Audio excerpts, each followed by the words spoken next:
स्वागत है दोस्तों, मनवा की गहराइयों और उसके जुनून में। आपका स्वागत है मनवा का नरक में। इस कहानी का हीरो पूरी यूनिवर्स के सबसे स्ट्रॉन्गेस्ट नेक्रोमेंसर का बेटा है। उसका पूरा चाइल्डहुड अनडेड और उसके पिता के सर्वेंट्स के बीच बीता। उसे बचपन से ही टावर में टेस्ट और ट्रेन किया गया था, लेकिन अचानक उसके पेरेंट्स गायब हो गए और पूरी धरती पर मॉन्स्टर गेट्स खुल गए। आइए इस नए स्ट्रॉन्गेस्ट नेक्रोमेंसर के उदय की इस फैसिनेटिंग स्टोरी में डूबते हैं। लेकिन शुरू करने से पहले इस दुनिया की बैक स्टोरी को समझते हैं। सोलो लेवलिंग के इस नए सीक्वल में हम गॉड्स के अस्तित्व के बारे में जानते हैं। ये वे एब्सोल्यूट एंटिटीज हैं जो प्राचीन समय से अनगिनत यूनिवर्सेस बना रहे हैं। उन्हें सुप्रीम बीइंग्स के रूप में जाना जाता है और उनका काम इटर्नल लाइफ की तलाश करते हुए यूनिवर्सेस बनाते रहना था। इस अंतहीन चक्र में उन्होंने सोल्स और लॉज ऑफ यूनिवर्स जैसे ढेर सारे तत्वों को जन्म दिया। लेकिन इस सब के बावजूद कुछ सुप्रीम बीइंग्स बोर हो गए और उन्होंने अपनी बनाई हुई चीजों को आपस में लड़ते हुए देखकर मजा लेने का फैसला किया। उनके लिए यह केओस और डिस्ट्रक्शन काफी एंटरटेनिंग था। बेशक इसका मतलब था कि उनकी बनाई हुई चीजों को कभी न खत्म होने वाली जंगों में लड़ना पड़ा, बार बार मरना और पैदा होना पड़ा, लेकिन यह सब सुप्रीम बीइंग्स के मनोरंजन का हिस्सा था। हालांकि चीजें तब बदल गईं जब इन सुप्रीम बीइंग्स में से एक को उसकी अपनी ही एक क्रिएशन ने मार दिया। जब दूसरे डायमेंशंस के सुप्रीम बीइंग्स को पता चला तो वे सब उस दुनिया को देखने के लिए इकट्ठा हुए जिसने अपना मालिक खो दिया था। वे एक साथी सुप्रीम बीइंग की मौत से हैरान थे, खासकर इसलिए क्योंकि यह उसकी अपनी रचना के हाथों हुई थी। हालांकि उन्हें उसकी मौत से कोई खास फर्क नहीं पड़ता था, लेकिन उन सबका एक ही लालच था, जो भी इस लावारिस शक्ति पर पहले कब्जा करेगा वही इसका मालिक बन जाएगा। कहानी एक हाई स्कूल क्लासरूम से शुरू होती है, जहां संग सुहो अपने दोस्तों के सामने prestigious Korea national university of arts में एडमिशन मिलने की शेखी बघार रहा है। उसके दोस्त यह सुनकर हैरान हैं और उन्हें यकीन नहीं हो रहा, जबकि सुहो हंस रहा है और उस पल का आनंद ले रहा है। एक दोस्त रोने लगता है क्योंकि उसे साल रिपीट करना पड़ेगा, और दूसरा दोस्त हैरान है कि सुहो ने अपने लाउसी स्किल्स के साथ इतने टॉप नॉच आर्ट्स स्कूल में कैसे जगह बना ली। लेकिन सुहो की खुशी तब कम हो जाती है जब वह एक जानी पहचानी अप्रिय आवाज सुनता है जो उसे सार्कास्टिक बधाई दे रही है। वह एक औसत स्कूल बुली है और सुहो उसे दोबारा देखकर खुश नहीं है। बुली का असली नाम इस्तेमाल करने के बजाय सुहो उसे किसी भी रैंडम नाम से बुलाता है, जिससे बुली चिढ़ जाता है। गुस्से में उसका चेहरा बिगड़ जाता है और वह सुहो पर चिल्लाते हुए कहता है कि उसका असली नाम यूनचल है। बुली फिर याद दिलाता है कि सुहो ने हाई स्कूल पर कब्जा करने के उसके प्लान को बिगाड़ दिया था, लेकिन सुहो पलटवार करते हुए कहता है कि सुहो की वजह से ही इस लो लाइफ बुली का ग्रेजुएशन हो पाया है। इस बीच बाकी छात्र इस बुली को फिर से हरकतें करते देख बेचैन महसूस कर रहे हैं। वे परेशान हैं कि यूनचल बिल्कुल नहीं बदला और ग्रेजुएशन के करीब होने के बाद भी इतना कॉकी बन रहा है। उन्हें और भी बुरा लग रहा है कि यूनचल एक ऐसे बेचारे बच्चे को परेशान करने की कोशिश कर रहा है जिसने अपने माता पिता को खो दिया है, फिर भी वह हिम्मत बनाए रखता है। आखिर में बुली का धैर्य खत्म हो जाता है और वह सुहो के चेहरे पर घूंसा मारने ही वाला होता है, लेकिन सुहो उसके गंदे चेहरे पर जोरदार नी स्मैश मारता है। फिर चिढ़ाते हुए उससे कहता है कि कम से कम ग्रेजुएशन तक तो एक अच्छे इंसान की तरह रहने की कोशिश करो। सुहो उस लाल बाल वाले लड़के के बारे में कुछ अजीब नोटिस करता है और जल्दी से उसके चेहरे पर एक और नी स्मैश मारता है, जिससे बुली की नाक टूट जाती है। हालांकि वह लड़का फिर भी कॉकी बना रहता है और लापरवाही से दावा करता है कि उसे गुदगुदी तक नहीं हुई। फिर वह अपनी मुट्ठी बांधता है और वह एक अजीब ऊर्जा से जलने लगती है। अपनी आंखों में शैतानी चमक के साथ वह अपनी मुट्ठी को मैक्स तक चार्ज करता है और सुहो के चेहरे पर एक विनाशकारी मुक्का मारता है। सुहो किसी तरह पीछे हटने में कामयाब होता है और मुक्का पास के लॉकर्स पर लगता है। उस एक मुक्के ने सुहो को हिलाकर रख दिया और क्लास के बाकी छात्र भी पूरी तरह से चकित हैं। ऐसा लगता है कि उस रेडहेड को खुद नहीं पता कि उसने स्टील के लॉकर्स में इतना बड़ा गड्ढा कैसे कर दिया। वह खुद को हैरानी से देख रहा है जबकि उसके शरीर से एक अजीब ऑरा निकल रहा है। सुहो को भी समझ नहीं आ रहा कि इस स्थिति को कैसे संभाला जाए। उस दिन से 2 साल बीत चुके हैं और हमारा सुहो अब यूनिवर्सिटी के दूसरे साल का छात्र है। जब वह कैंपस में घूम रहा होता है तो उसे पास में कुछ हलचल दिखती है। कर्मचारी एक अजीब पोर्टल के चारों ओर खड़े हैं और एक इंस्ट्रक्टर सबको बता रहा है कि मेन बिल्डिंग की सभी क्लासेस एनेक्स बिल्डिंग में शिफ्ट कर दी गई हैं। कारण यह है कि हंटर्स उस पोर्टल से आने वाले मॉन्स्टर्स से निपटने के लिए अंदर जा रहे हैं। सूट पहने एक आदमी कर्मचारी से पूछता है कि हंटर्स कितनी देर से अंदर हैं। कर्मचारी जवाब देता है कि 8 घंटे से ज्यादा हो गए हैं। चूंकि गेट डी रैंक का है, इसलिए उम्मीद है कि वे जल्द ही बाहर आ जाएंगे। जब सुहो चुपचाप खड़ा होता है तो अनाउंसमेंट लगातार गूंजती रहती है और छात्र बात कर रहे होते हैं कि क्या स्कूल तबाह हो जाएगा। कुछ लोग दूसरों को दिलासा देते हैं कि हंटर्स इसे संभाल लेंगे। ऐसा लगता है कि गेट का दिखना अब कोई असामान्य बात नहीं है, इसीलिए सुहो ज्यादा डरा हुआ नहीं है।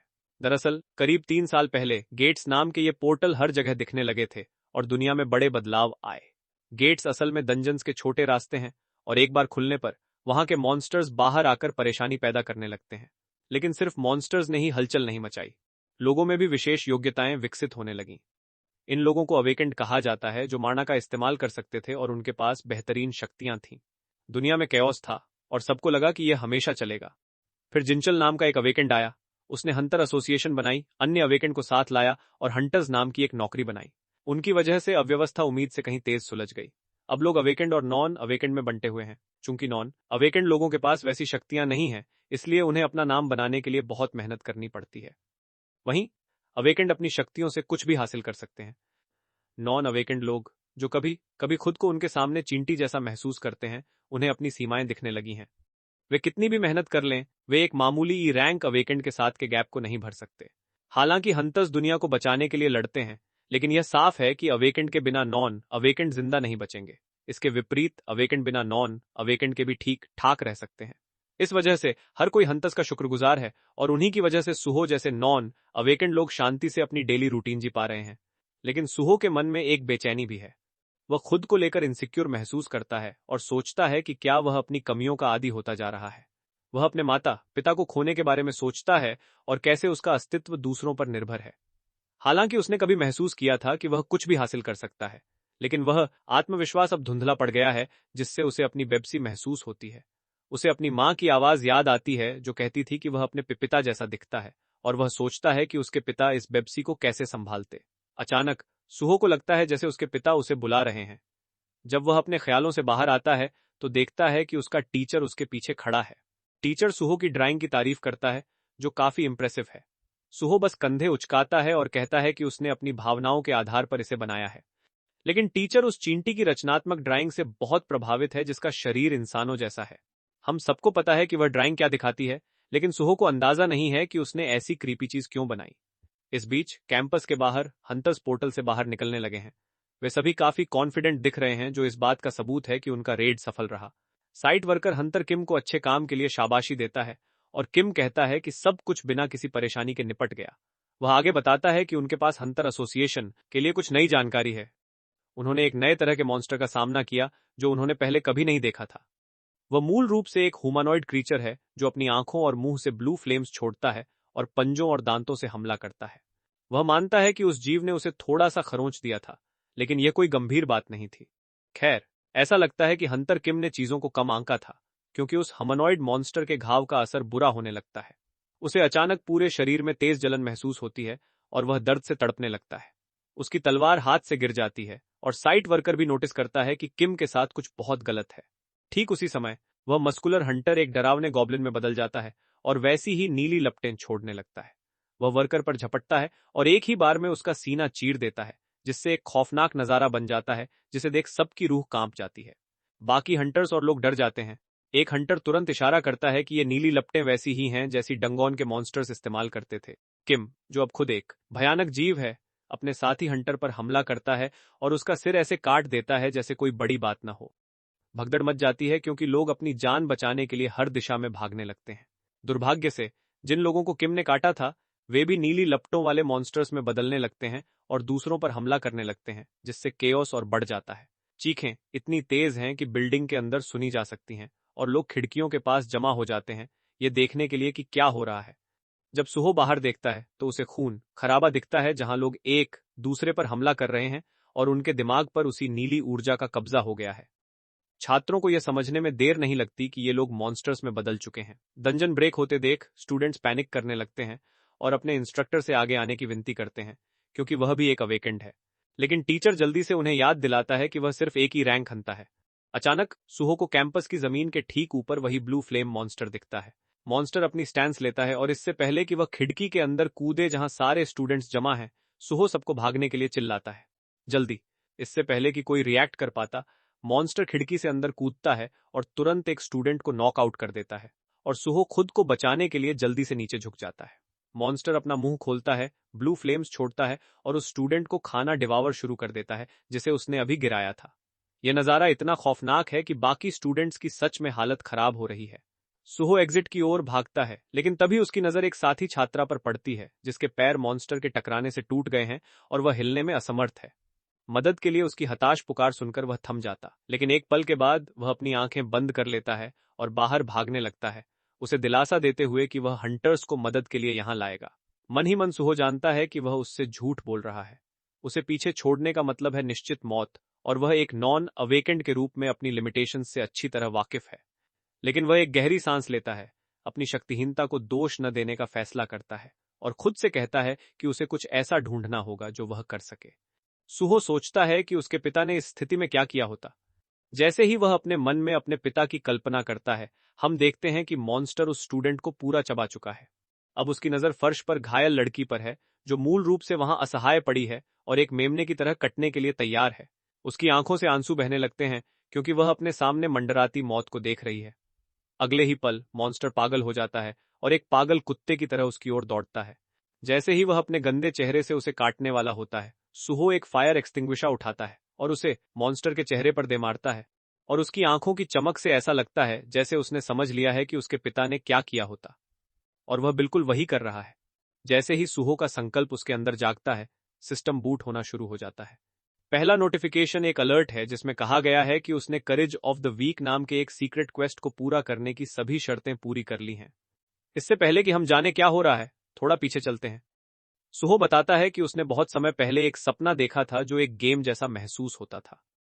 सपने में उसे लेवल अप करना था और उन मॉन्स्टर्स से लड़ते रहना था जो हर मंजिल के साथ और स्ट्रांग होते जाते थे। जैसे जैसे मॉन्स्टर्स कठिन होते गए, उसे भी और ताकतवर होना पड़ा। ढेरों चुनौतियों के बाद उसने आखिरकार सबसे ऊपरी मंजिल पर फाइनल बॉस का सामना किया। बॉस बहुत शक्तिशाली था और सुहो को उसकी ताकत देखकर ईर्ष्या और विस्मय महसूस हुआ। अजीब बात है, उसे बॉस के साथ एक जुड़ाव महसूस हुआ, भले ही वह उसका दुश्मन था। बाद में उसे एहसास हुआ कि वह बॉस असल में उसके पिता थे। जैसे ही सुहो को यह एहसास होता है, वह समझ जाता है कि उसका सपना मूल रूप से उसके पिता के जीवन का रिफ्लेक्शन था। वह बस अपने पिता के अनुभवों का एक हिस्सा जी रहा था।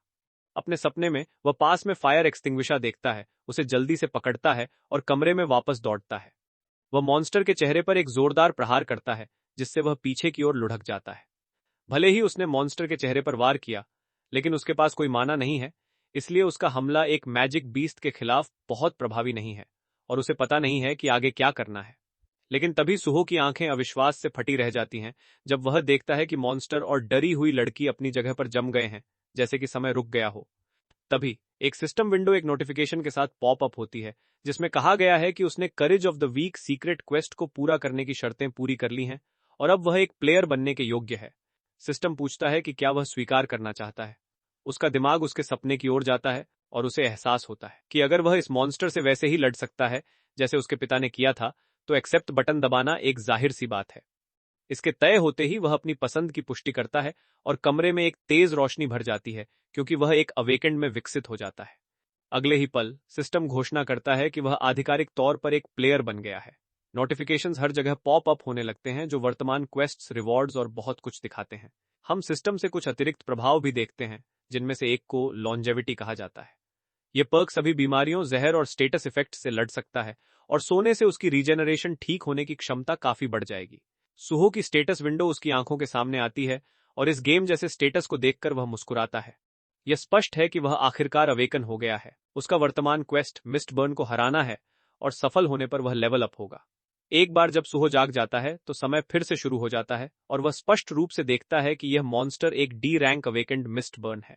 वह जल्दी से लड़की को भागने के लिए कहता है, जबकि मॉन्स्टर उसकी ओर बढ़ने लगता है। जिन दो अन्य स्टूडेंट्स को काटा गया था, वे भी मिस्टबर्न मॉन्स्टर्स में बदल गए हैं। जैसे ही मॉन्स्टर्स उस पर झपटते हैं, सुहो की आंखें दृढ़ संकल्प से जल उठती हैं। वह उनमें से एक के चेहरे पर फायर एक्सटिंग्विशर से प्रहार करता है, लेकिन यह स्पष्ट है कि एक साधारण हिट काफी नहीं होगी। इसलिए वह अपनी मुट्ठी बांधता है, अपनी ऊर्जा जमा करता है और एक क्रूर प्रहार करने से पहले लड़की से माफी मांगता है। वह मॉन्स्टर पास की दीवार से टकराता है और टक्कर से उसे तोड़ देता है। ऐसा लगता है कि सुहो को उम्मीद नहीं थी कि उसका मुक्का मॉन्स्टर को इस तरह उड़ा देगा, लेकिन वह शिकायत नहीं कर रहा है। वास्तव में वह यह देखकर काफी हैरान है कि उसने एक ही वार में उस मॉन्स्टर को कुचल दिया। एक और मॉन्स्टर उस पर झपटता है, लेकिन सुहो उसके पेट में एक जोरदार किक मारता है, जिससे वह नीचे गिर जाता है। सिस्टम घोषणा करता है कि अनअवेकेंड मिस्ट बर्ना हार गया है और उस हत्या के साथ सुहो लेवल अप हो जाता है। एक नया क्वेस्ट पॉप अप होता है जो उसे बाकी मिस्ट बर्नर्स को खत्म करने के लिए कहता है। जल्द ही सुहो अन्य अनअवेकेंड मिस्ट बर्नर्स को बाहर कर देता है। उन सभी मॉन्स्टर्स के धूल चाटने के साथ उसे यकीन हो जाता है कि वह आखिरकार अवेकन हो गया है। फिर वह एक अवेकेंड मिस्ट बर्नर को एक विनाशकारी मुक्का मारता है। हालांकि यह मॉन्स्टर उस वार से हिलता भी नहीं है और सुहो को चिंता होने लगती है, क्योंकि उसे एहसास होता है कि यह जीव उसकी सोच से कहीं ज्यादा कठिन हो सकता है। मॉन्स्टर जल्दी से अपने तीखे पंजों से पलटवार करता है, सुहो के सीने पर ऐसे वार करता है जैसे यह कोई बड़ी बात न हो। चोट खाने के बाद सुहो जल्दी से मॉन्स्टर के सीने पर अपना पैर टिकाकर खुद को दूर कर लेता है। जैसे ही वह अपने सीने पर लगे घातक घाव को देखता है, उसे एहसास होता है कि वह इन मैजिक बीस्ट्स में से एक में बदलने के खतरे में है। ठीक उसी समय सिस्टम घोषणा करता है कि उसकी आत्मा में एक हानिकारक स्टेटस इफेक्ट का पता चला है, लेकिन लॉन्जेविटी के प्रभाव के कारण उसे हटा दिया गया है। उसी क्षण उसकी चोटें भरने लगती हैं और उसे याद आता है कि उसका लॉन्जेविटी स्किल सक्रिय हो गया था। मॉन्स्टर फिर से उस पर झपटा है, उसे जमीन पर पटक देता है। वह अपना घृणित मुंह खोलने लगता है, जबकि सुहो उस जीव को दूर धकेलने के लिए संघर्ष करता है। ठीक जब सुहो को लगता है कि वह हारने वाला है, उसे अन्य अनवेकेंड मॉन्स्टर्स को हराकर मिले स्टैट पॉइंट्स याद आते हैं। वह जल्दी से तीनों पॉइंट्स अपनी स्ट्रेंथ में डाल देता है, जिससे उसे वह ताकत मिलती है जिसकी उसे मॉन्स्टर को एक फटे हुए पुतले की तरह दूर धकेलने के लिए जरूरत थी। मॉन्स्टर जल्दी से संभल जाता है, लेकिन सुहो के चेहरे पर एक जोरदार मुक्का पड़ता है। अतिरिक्त ताकत के बाद भी सुहो को एहसास होता है कि मॉन्स्टर को गिराने के लिए यह अभी भी पर्याप्त नहीं है। जीव उसके सीने पर वार करता रहता है, जिससे उसके पास अपने बाकी बचे पॉइंट्स भी स्ट्रेंथ में डालने के अलावा कोई विकल्प नहीं बचता। जल्द ही उसकी मुट्ठियां एक उग्र ऑरा से घिर जाती हैं और वह एक क्रूर मुक्का मारता है जो मॉन्स्टर के चेहरे को पूरी तरह तहस नहस कर देता है। ऐसा लगता है कि सुहो को इस दुनिया में एक अल्टीमेट चीट सिस्टम मिल गया है। जबकि अधिकांश अवेकेंड की रैंक जागने पर तय हो जाती है और वे और मजबूत नहीं हो सकते, सुहो और पॉइंट्स के लिए ग्राइंड करना जारी रख सकता है और अनिश्चित काल तक शक्तिशाली बन सकता है। एक बार जब वह अपने अथक मुक्कों से मॉन्स्टर के सीने को टुकड़े टुकड़े कर देता है, तो वह एक आखिरी स्विंग के लिए तैयार होता है, जिसमें अपनी पूरी ताकत लगा देता है। वह आखिरी मुक्का मॉन्स्टर को उसके पीछे की दीवार से टकरा देता है और दीवार टक्कर से ढह जाती है। जीव सचमुच फटे हुए कपड़े की तरह टुकड़ों में बिखर जाता है। एक आखिरी धक्के के साथ मॉन्स्टर जमीन पर गिर जाता है, जबकि सुहो हांफता हुआ रह जाता है।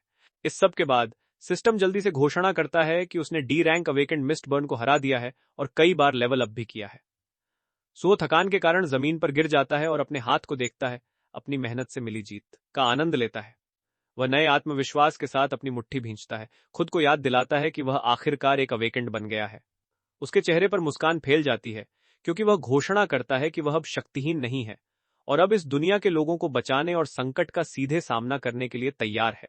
जैसे ही वह जोश से भरा होता है और अधिक मॉन्स्टर्स से निपटने के लिए तैयार होता है, एक और मिस्ट बीस्ट बिल्डिंग की ओर बढ़ता है। एक शक्तिशाली छलांग के साथ वह सबसे ऊपरी मंजिल की ओर उड़ता हुआ आता है, जिसका सीधा निशाना सुहो है। विशाल तलवार चलाने वाला यह मॉन्स्टर एक सी रैंक अवेकेंड मिस्ट बर्न निकलता है। इससे पहले कि सुहो प्रतिक्रिया कर पाता, वह जीव अपनी तलवार नीचे मारता है, जिससे एक बड़ा विस्फोट होता है जो पूरे इलाके को धूल, धुएं और मलबे से भर देता है।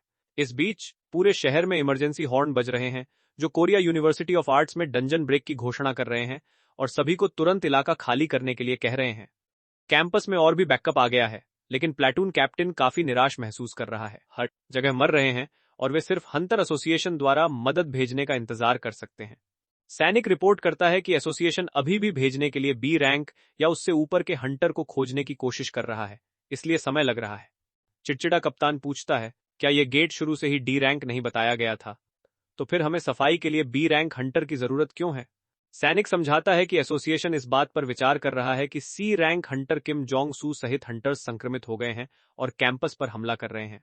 उनका मानना है कि इस स्थिति को संभालने के लिए बी रैंक या उससे ऊपर का हंटर भेजना बेहतर है। बिल्डिंग में वापस सुहो देखता है कि सी रैंक मॉन्स्टर हंटर लापरवाही से उसकी ओर टहल रहा है। वह अपना आपा खो रहा है, यह सोचकर कि यह दानव जमीन की मंजिल से सबसे ऊपरी मंजिल तक ऐसे कूद गया जैसे यह कुछ भी न हो। यह मॉन्स्टर उन लोगों की तुलना में कहीं ज्यादा भयंकर और अलग है जिनका उसने पहले सामना किया है।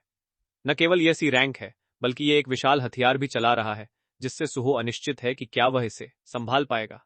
मॉन्स्टर अपनी विशाल तलवार घुमाता है और सुहो वार से बचने के लिए झुक जाता है। वह स्विंग इतना शक्तिशाली है कि वह पास की रिएनफोर्स दीवारों को ऐसे काट देता है जैसे वे कागज की बनी हो। सुहो ताकत के ऐसे कच्चे प्रदर्शन को देखकर बिल्कुल भी खुश नहीं है। इस बीच मॉन्स्टर अपनी तलवार फिर से घुमाने की तैयारी करते हुए कान से कान तक मुस्कुराता है। जैसे ही वह तलवार के वजन से सुहो को कुचलने वाला होता है, सुहो फायर एक्सटिंग्विशर को सीधे मॉन्स्टर के चेहरे पर किक मारता है। मॉन्स्टर उसे अपनी तलवार से काट देता है और बुझाने वाला यंत्र फट जाता है, जिससे कमरा घनी धुंध से भर जाता है। सुहो जल्दी से इस भ्रम का फायदा उठाता है और भाग निकलता है। वह सोचता है कि वह और हंटर्स के आने का इंतजार करेगा और मदद आने तक बस टिका रहेगा। मॉन्स्टर अभी भी सुहो के पीछे लगा है, लेकिन तभी वह कुछ ऐसा देखता है जिससे उसकी मुस्कान और भी चौड़ी हो जाती है। सुहो यह देखकर चौंक जाता है कि जीव ने उसका पीछा करना बंद कर दिया है, और जब वह पीछे मुड़ता है तो वह देखता है कि जीव उन डरी हुई छात्राओं को घूर रहा है जो छत के पास दुबक कर बैठी हैं, अपने जूतों में कांप रही हैं और हंटर्स के आने का इंतजार कर रही हैं। लेकिन मॉन्स्टर किसी हंटर के आने का इंतजार नहीं कर रहा है। वह अपनी विशाल तलवार के साथ खिड़की से बाहर उन लड़कियों की ओर कूदता है और सुहो बस डर के मारे वहां खड़ा रह सकता है। एक ही क्रूर वार के साथ मॉन्स्टर लड़कियों को खून के भयानक ढेर में बदल देता है। सुहो में हताशा उबलने लगती है, जिससे उसका जबड़ा भींच जाता है। वह खुद को दृढ़ संकल्प के साथ तैयार करता है, छत की ओर छलांग लगाता है और मॉन्स्टर की पीठ पर एक किक मारता है। लेकिन उसकी किक उस जीव के लिए सिर्फ एक झुंझलाहट साबित होती है, जो जवाब में अपनी तलवार घुमाता है और इस प्रक्रिया में फर्श को काट देता है। जमीन में उस दरार को खुलते देख सुहो को पूरा यकीन है कि उसका बुरा वक्त आने वाला है। एक भी हिट उसे मार सकती है और वह निश्चित रूप से उन अन्य लड़कियों की तरह कटना नहीं चाहता। लेकिन वह इस मॉन्स्टर को पागल नहीं होने देने वाला है, इसलिए वह सिर के बल अंदर कूदता है, इतने तेज मुक्के मारता है कि वह मूल रूप से एक धुंधला सा ब्लर दिखने लगता है। जीव भी पीछे नहीं हट रहा है, वह अपनी तलवार पागलों की तरह घुमा रहा है, लेकिन सुहो एक कैफीन के नशे में धुत्त निंजा की तरह दाएं बाएं बच रहा है। वह लगातार हमला जारी रखता है और एक गंभीर पंचिंग सेशन के बाद वह मॉन्स्टर के गंदे चेहरे पर एक घुटना मारता है। लेकिन मॉन्स्टर जल्दी से अपने दूसरे हाथ से तलवार घुमाता है, सुहो के पेट को काट देता है और खून की धार निकलने लगती है। इससे पहले कि वह संभल पाता, मॉन्स्टर उसके पेट में जोर से लात मारता है, जिससे वह नीचे गिर जाता है और फिर से खून की उल्टी करने लगता है। यह कहना सुरक्षित है कि अब तक उसकी सारी हड्डियां चकनाचूर हो गई होंगी और उसकी तेजी से गिरती एचपी इसे दर्दनाक रूप से स्पष्ट करती है कि वह बड़ी मुसीबत में है। लेकिन हे, उसके पास अभी भी वह आखिरी एचपी पॉइंट बचा है, जैसे कि सिस्टम अभी उसे गिरने देने के लिए तैयार नहीं है। दूसरी ओर अपने शिकार को इस तरह संघर्ष करते देख जीव पागलों की तरह मुस्कुराता है। अपने आखिरी बचे हुए पॉइंट के बावजूद सुहो खड़े होने की कोशिश करता है। उसके चेहरे से खून टपक रहा है, दांव ऊंचे हैं और मॉन्स्टर सीधे उसकी ओर चार्ज करता है। सिस्टम घोषणा करता है कि उसका पूरा शरीर काम करना बंद कर चुका है और वह थकान से गिरने लगता है। मॉन्स्टर की तलवार उसे कुचलने से महज कुछ इंच की दूरी पर है। ऐसा लगता है कि अंत निकट है, लेकिन तभी हवा नाजुक कांच की तरह चकनाचूर हो जाती है और उस रिफ्ट से एक शैडोई फिगर बाहर निकलती है। जैसे ही मॉन्स्टर की तलवार वार करने वाली होती है, वह डार्क सत्ता मॉन्स्टर के हाथ पर वार कर उसे काट देती है और आखिरी सेकंड में हमारे हीरो को मौत से बचा लेती है। अगर हमें अंदाजा लगाना हो तो हम यकीन के साथ कह सकते हैं कि यह बिरु है जो बचाने आया है। जैसे ही सुहो की कॉन्शियसनेस धुंधली पड़ती है, उसे बचाने वाले उस मॉन्स्टर की एक झलक दिखती है और उसे यह समझने में देर नहीं लगती कि यह वही चिंटी है जिसे वह हमेशा से जानता था। इस बीच बिरु खुद को कोस रहा है कि वह लेट हो गया, लेकिन वह जल्दी से हमारे लड़के को ठीक कर देता है, जिससे उसके घाव ऐसे गायब हो जाते हैं जैसे उसे कभी चोट लगी ही न हो। मॉन्स्टर वापस उठने की कोशिश करता है, लेकिन बिरु गुस्से में गुर्राता है, उस कीड़े पर बुरी तरह भड़का हुआ जिसने उसके राजा को चोट पहुंचाने की हिम्मत की। बिना किसी दया के बिरु उस सी रैंक के जीव को ऐसे तबाह कर देता है जैसे शूटिंग रेंज में कोई तरबूज हो। तभी छत पर एक और मॉन्स्टर दिखाई देता है, जो झाड़ू पकड़े एक बेचारे लड़के पर हमला करने के लिए तैयार है, जिसकी आंखों से अपनी मौत देखकर आंसू बह रहे हैं। लेकिन हैरानी की बात नहीं है कि इस मॉन्स्टर का भी वही हश्र होता है जो उसके दोस्त का हुआ था। उसके चित्डे उठ जाते हैं। बिरु अपने नुकीले पंजों से बाकी सभी मॉन्स्टर्स को खत्म कर देता है, उन्हें पार्टी बैलून की तरह फोड़ देता है। हर तरफ अंग और सिर उड़ रहे हैं और बाकी मॉन्स्टर्स को पता ही नहीं चल रहा कि हमले कहां से हो रहे हैं। बस कुछ ही सेकंड में पूरा कैंपस मॉन्स्टर्स से साफ हो जाता है।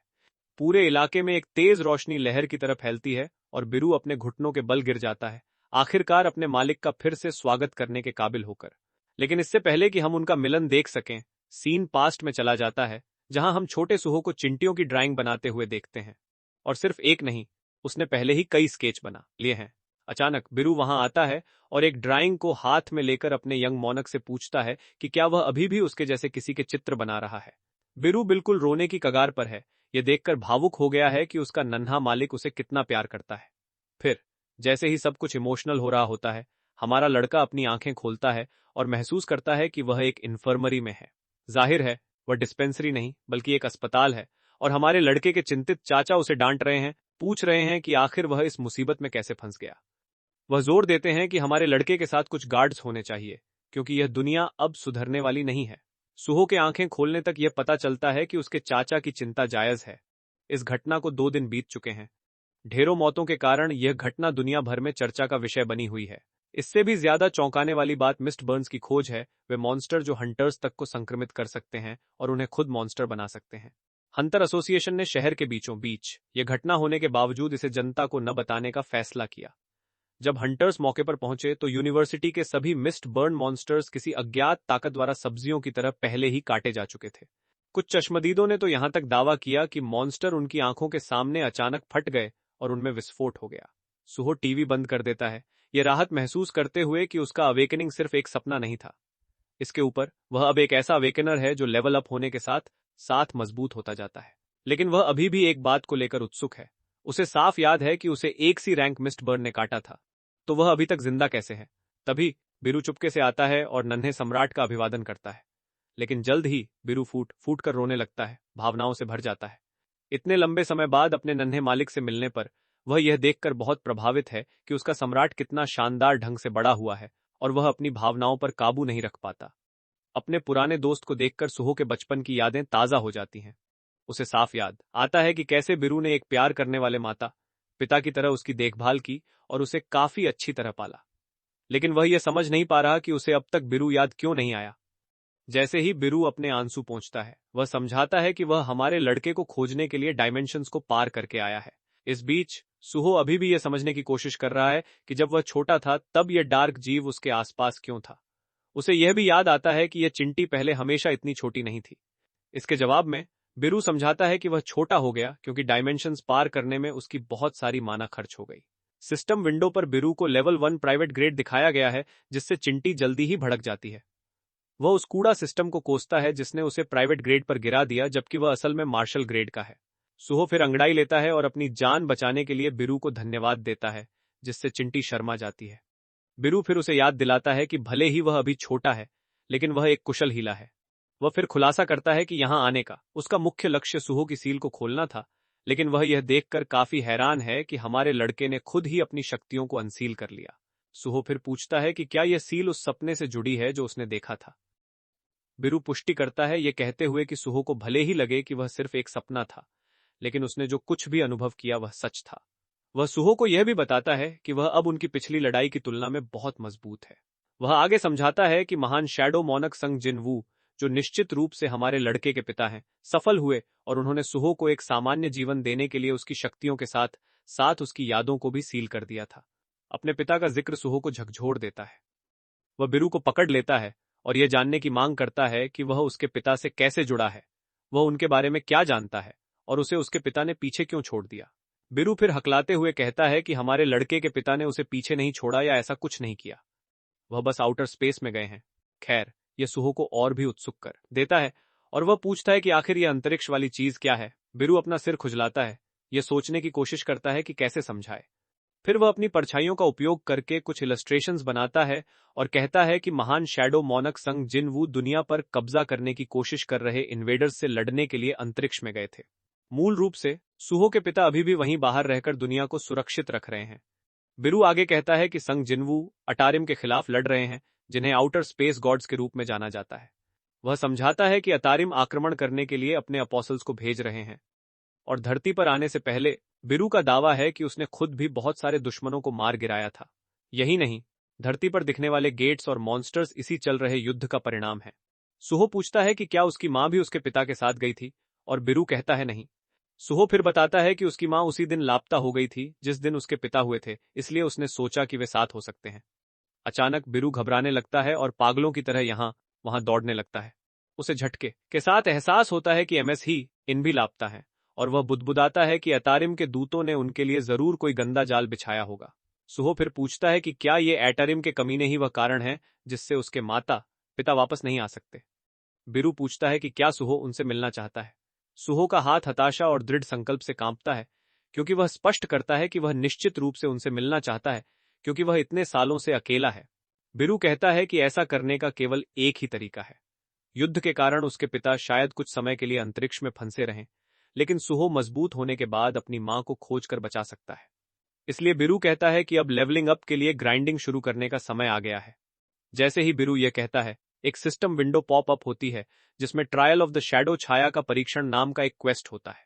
सिस्टम बताता है कि कैसे सुहो महान शैडो मोनक का बेटा है, लेकिन उसकी जन्मजात प्रतिभाएं सील हैं।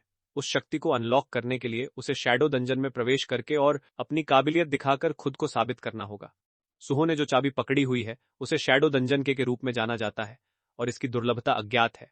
इसे सक्रिय करने के लिए उसे चाबी को अपनी परछाई में डालना होगा। जैसे ही वह दीवार पर अपनी परछाई के खिलाफ चाबी को धकेलता है, एक पोर्टल खुल जाता है। बिरु उसे अंदर जाने के लिए कहता है, यह दावा करते हुए कि यह उसे उन सभी शक्तियों को अनलॉक करने में मदद करेगा जो कानूनी रूप से उसकी हैं। सुहो सोचने के लिए एक पल लेता है। अंतरिक्ष, देवताओं के साथ युद्ध और शैडो मोनक के बारे में यह सारी बातें अभी उसे कहानियों जैसी लग रही हैं। लेकिन अगर अपने माता पिता से मिलने का एकमात्र तरीका मजबूत होना है, तो वह जितना हो सके लेवल अप करने के लिए तैयार है। सीन अतीत की ओर मुड़ता है, जहां हम देखते हैं कि सुहो के पिता बिरु को पृथ्वी पर जाने और अपने बेटे की सील हटाने के लिए कहते हैं, क्योंकि अटारिम के आक्रमण का प्रभाव पृथ्वी पर भी पड़ सकता है। वह बिरु से सुहो की शक्तियों और यादों को बहाल करने और पृथ्वी को सुरक्षित रखने के लिए कहते हैं। और उसके बाद बिरु के पास चीजों को अपनी मर्जी से संभालने की आजादी है। वर्तमान में वापस बिरु अपना अंतिम निर्णय लेता है और हमारे लड़के के साथ रहने और उसकी प्रगति पर नजर रखने का फैसला करता है। जैसे ही वे पोर्टल से गुजरते हैं, वे दूसरी तरफ पहुंचते हैं और बिरु समझाता है कि यह जगह मुर्दों की जमीन है, जहां जीवित व्यक्ति मालिक की अनुमति के बिना प्रवेश नहीं कर सकते। इस जगह को शैडो डंजन कहा जाता है। सुहो का इस जगह के बारे में पहला प्रभाव अच्छा नहीं है, क्योंकि यह एक डंगोन के बजाय एक बर्बाद शहर जैसा दिखता है। लेकिन इसमें कुछ अजीब सा जाना पहचाना है। तभी उसके सामने एक सिस्टम विंडो पॉप अप होती है, जिसमें कहा गया है कि क्वेस्ट शैडो डंजन में जीवित रहना है। यहाँ के निवासी किसी भी कमजोर व्यक्ति को इस भूमि के मालिक के रूप में स्वीकार नहीं करेंगे, इसलिए सुहो को अपनी काबिलियत साबित करने के लिए अगले 4 घंटों तक जीवित रहना होगा। और टाइमर अब शुरू होता है। सुहो थोड़ा निराश है कि मुख्य लक्ष्य सिर्फ 4 घंटे यहाँ रुकना है, लेकिन बिरु उसे जल्दी से सावधान रहने की चेतावनी देता है, क्योंकि चीजें मुश्किल होने वाली हैं। खैर, ऐसा लगता है कि मुसीबत आधिकारिक तौर पर आ गई है। एक मॉन्स्टर पीछे से हमारे हीरो पर चुपके से हमला करने की कोशिश करता है, लेकिन सुहो जल्दी से मॉन्स्टर के पेट में एक शक्तिशाली किक मारता है और वह इस मॉन्स्टर द्वारा अचानक किए गए हमले से बहुत हैरान दिखता है। किक से काफी चोट पहुंचती है, लेकिन यह गॉब्लिन को गिराने के लिए पर्याप्त नहीं है। सुहो गॉब्लिन स्काउट को देखकर उत्सुक है और बिरु जल्दी से समझाता है कि एक स्काउट को देखने का मतलब है कि पास में ऐसे और भी जीव होने की संभावना है। यह सुनकर हमारा हीरो हरकत में आ जाता है, ये जानते हुए कि उसे इस जीव को इसके अन्य सहयोगियों को बुलाने से पहले संभालना होगा। बिरु उसे जल्दी से बिना सोचे समझे अंदर न जाने के लिए कहता है, लेकिन सुहो फिर भी हमला कर देता है। इससे पहले कि गोब्लिन हॉर्न बजा पाता, हमारा लड़का उसके ठीक सामने प्रकट होता है, जैसे कोई रीपर आत्माएं लेने आया हो। वह गोब्लिन के हाथ पर थप्पड़ मारता है, उसकी पकड़ से कुल्हाड़ी गिरा देता है, हथियार पकड़ता है और फिर गोब्लिन के सिर को उसकी अपनी ही कुल्हाड़ी से कुचल देता है। एक बार जब गोब्लिन हमेशा के लिए खत्म हो जाता है, तो सुहो समझाता है कि चूंकि गोब्लिन का नेम टैग सिर्फ सफेद था, इसका मतलब था कि मॉन्स्टर उससे कमजोर था और मजबूत मॉन्स्टर्स के पास हमेशा रंगीन नेम टैग्स होते हैं। जब वे घूम रहे होते हैं तो उन्हें एक और गोब्लिन दिखता है जो जल्दी से हॉर्न बजा देता है। हमारा लड़का काफी गुस्से में है, उसे एहसास हुआ कि उसने इस स्काउट को नजरअंदाज कर दिया। ठीक समय पर गुस्से से भरे गोब्लिन का एक झुंड आ जाता है और एक का तो येलो नेम टैग भी है। भीड़ को देखकर सुहो की हालत खराब हो रही है और वह बिरु से पूछता है कि क्या वह मदद करने वाला है। बिरु, हालांकि उसे यह कहते हुए दुख हो रहा है, समझाता है कि मोनक से इतनी दूर होने का मतलब है कि उसकी माना वापस नहीं आ रही है, इसलिए वह कोई भी ताकत खोने का जोखिम नहीं उठा सकता। इसके अलावा अगर वह लड़ाई में कूदता है तो मिलने वाला एक्सपीरियंस बहुत कम हो जाएगा, जिससे पूरा डंगोन क्लियरिंग प्लान बर्बाद हो सकता है। गोब्लिन सुहो के करीब आते हैं, जंगली हरे राक्षसों की तरह उस पर हमला करते हैं, लेकिन हमारा लड़का अपनी ऑरा को केंद्रित करता है, मरे हुए गोब्लिन की खोपड़ी से कुल्हाड़ी खींचता है और उसे इतनी गति और सटीकता के साथ घुमाना शुरू करता है कि गोब्लिन दाएं बाएं कट रहे हैं, जैसे उन्हें किसी ब्लेंडर में डाल दिया गया हो। खैर, ऐसा लगता है कि सुहो अपने अनसुने कौशल की पकड़ बना रहा है। इस तरह से चीजों को नियंत्रित करना ऐसा लगता है जैसे वह एक अदृश्य हाथ का उपयोग कर रहा है, जो कम से कम दिलचस्प तो है। सिस्टम विंडो पॉप अप होती है, यह दिखाते हुए कि इस स्किल को रूलर्स अथॉरिटी कहा जाता है, जो वर्तमान में लेवल 1 पर है और इसे इस्तेमाल करने के लिए किसी माना की जरूरत नहीं है और वह बिना छुए वस्तुओं को शारीरिक रूप से नियंत्रित कर सकता है। अचानक एक चालाक गोब्लिन उस पर तीर से हमला करने की कोशिश करता है। सुहो हवा में तीर पकड़ लेता है, एक आर्चर टाइप गोब्लिन को देखकर हैरान होता है और अपनी रूलर्स अथॉरिटी स्किल का उपयोग करके वह जल्दी से एक कामचलाऊ धनुष बनाता है और तीर को वापस चला देता है, जो गोब्लिन के सिर में ईश्वरीय सटीकता के साथ लगता है। बिरु हैरानी से देख रहा है, सुहो की अडेप्टेबिलिटी स्किल से काफी प्रभावित है। उसे याद आता है कि नन्हे सम्राट का बचपन एक महान हीरो की कहानी की शुरुआत जैसा था। तब भी सुहो रूलर्स अथॉरिटी का योग कर सकता था, एक ऐसी शक्ति जो उसे अपने पिता से विरासत में मिली थी। लेकिन वह शक्ति सब कुछ नष्ट करने के लिए थी, जो एक शांतिपूर्ण दुनिया में एक बाधा की तरह थी। लेकिन अब अतारिम अपॉसल्स के पृथ्वी पर आक्रमण के साथ सुहो के पास पीछे हटने का कोई कारण नहीं है, और वह अपनी विनाशकारी स्किल के साथ युद्ध के मैदान में चमक सकता है। जैसे ही सुहो मॉन्स्टर्स को काटता रहता है और लेवल बढ़ाता जाता है, उसे यह भी पता चलता है कि अपनी रूलर्स अथॉरिटी के साथ वह केवल 10 केजी तक ही वजन उठा सकता है। जैसे ही वह इस बारे में सोच रहा होता है, एक चालाक गोबलिन मौका पाकर उसकी पीठ में छुरा घोंप देता है। पीछे से किए गए इस कायरतापूर्ण हमले के बाद गोबलिन डरावनी हंसी हंसता है, लेकिन सुहो जल्दी से एक मुक्के के साथ उसे चुप करा देता है, जो एक ही विनाशकारी वार में उसके दांत और चेहरे के नक्शे मिटा देता है। जैसे ही और गोबलिन उसे घेरने लगते हैं, बिरु अपने मालिक के लिए थोड़ा डरा हुआ महसूस करने से खुद को नहीं रोक पाता। तभी सबसे ऊंचे रैंक वाले गोबलिन में से एक आता है और उसका रंगीन नेम टैग यह साफ कर देता है कि यह बाकी सबसे अलग है। सुहो जल्दी से अपनी पीठ से खंजर निकालता है। इस प्रक्रिया में उसकी 30 एचपी कम हो जाती है। जैसे ही खंजर बाहर निकलता है, बाकी गोबलिन उस पर भूखे कुत्तों की तरह झपट पड़ते हैं। दर्द के बावजूद वह खंजर घुमाता है और उसे इतनी ईश्वरीय गति के साथ फेंकता है कि वह इलाके के हर गोबलिन को चीर देता है और सबसे शक्तिशाली वाले को बिल्कुल बीच में मारता है। सुहो लड़ाई के हर सेकंड का आनंद ले रहा है, खुद को पहले से कहीं ज्यादा जिंदा महसूस कर रहा है। उस पर फिर से हमला होता है, जिससे उसकी एचपी और गिर जाती है। लेकिन वह अपनी रूलर्स अथॉरिटी का उपयोग गोबलिन को ऐसे काटने के लिए करता है जैसे वे कुछ भी न हो। जैसे जैसे लड़ाई आगे बढ़ती है, वह लाशों का ढेर लगाता जाता है। हालांकि उसकी लापरवाह लड़ाई शैली के कारण उसकी एचपी गिर जाती है, लेकिन वह पीछे नहीं हटता। जब वह आखिरकार हाई लेवल गोबलिन तक पहुंचता है, तो वह उसे कुचलना शुरू कर देता है और सिस्टम पागल हो जाता है। हर जगह नोटिफिकेशंस पॉप अप होने लगते हैं, जो उसके बढ़ते लेवल की घोषणा करते हैं। एक बार जब यह कत्लेआम खत्म हो जाता है, तो चारों ओर कचरे की तरह लाशें बिखरी रह जाती हैं। इतनी लड़ाई के बाद हमारा लड़का आखिरकार राहत की सांस लेता है और ऐसा लगता है कि उसका 4 घंटे जीवित रहने का लक्ष्य पूरा हो गया है, जो क्वेस्ट के सफल समापन का संकेत है।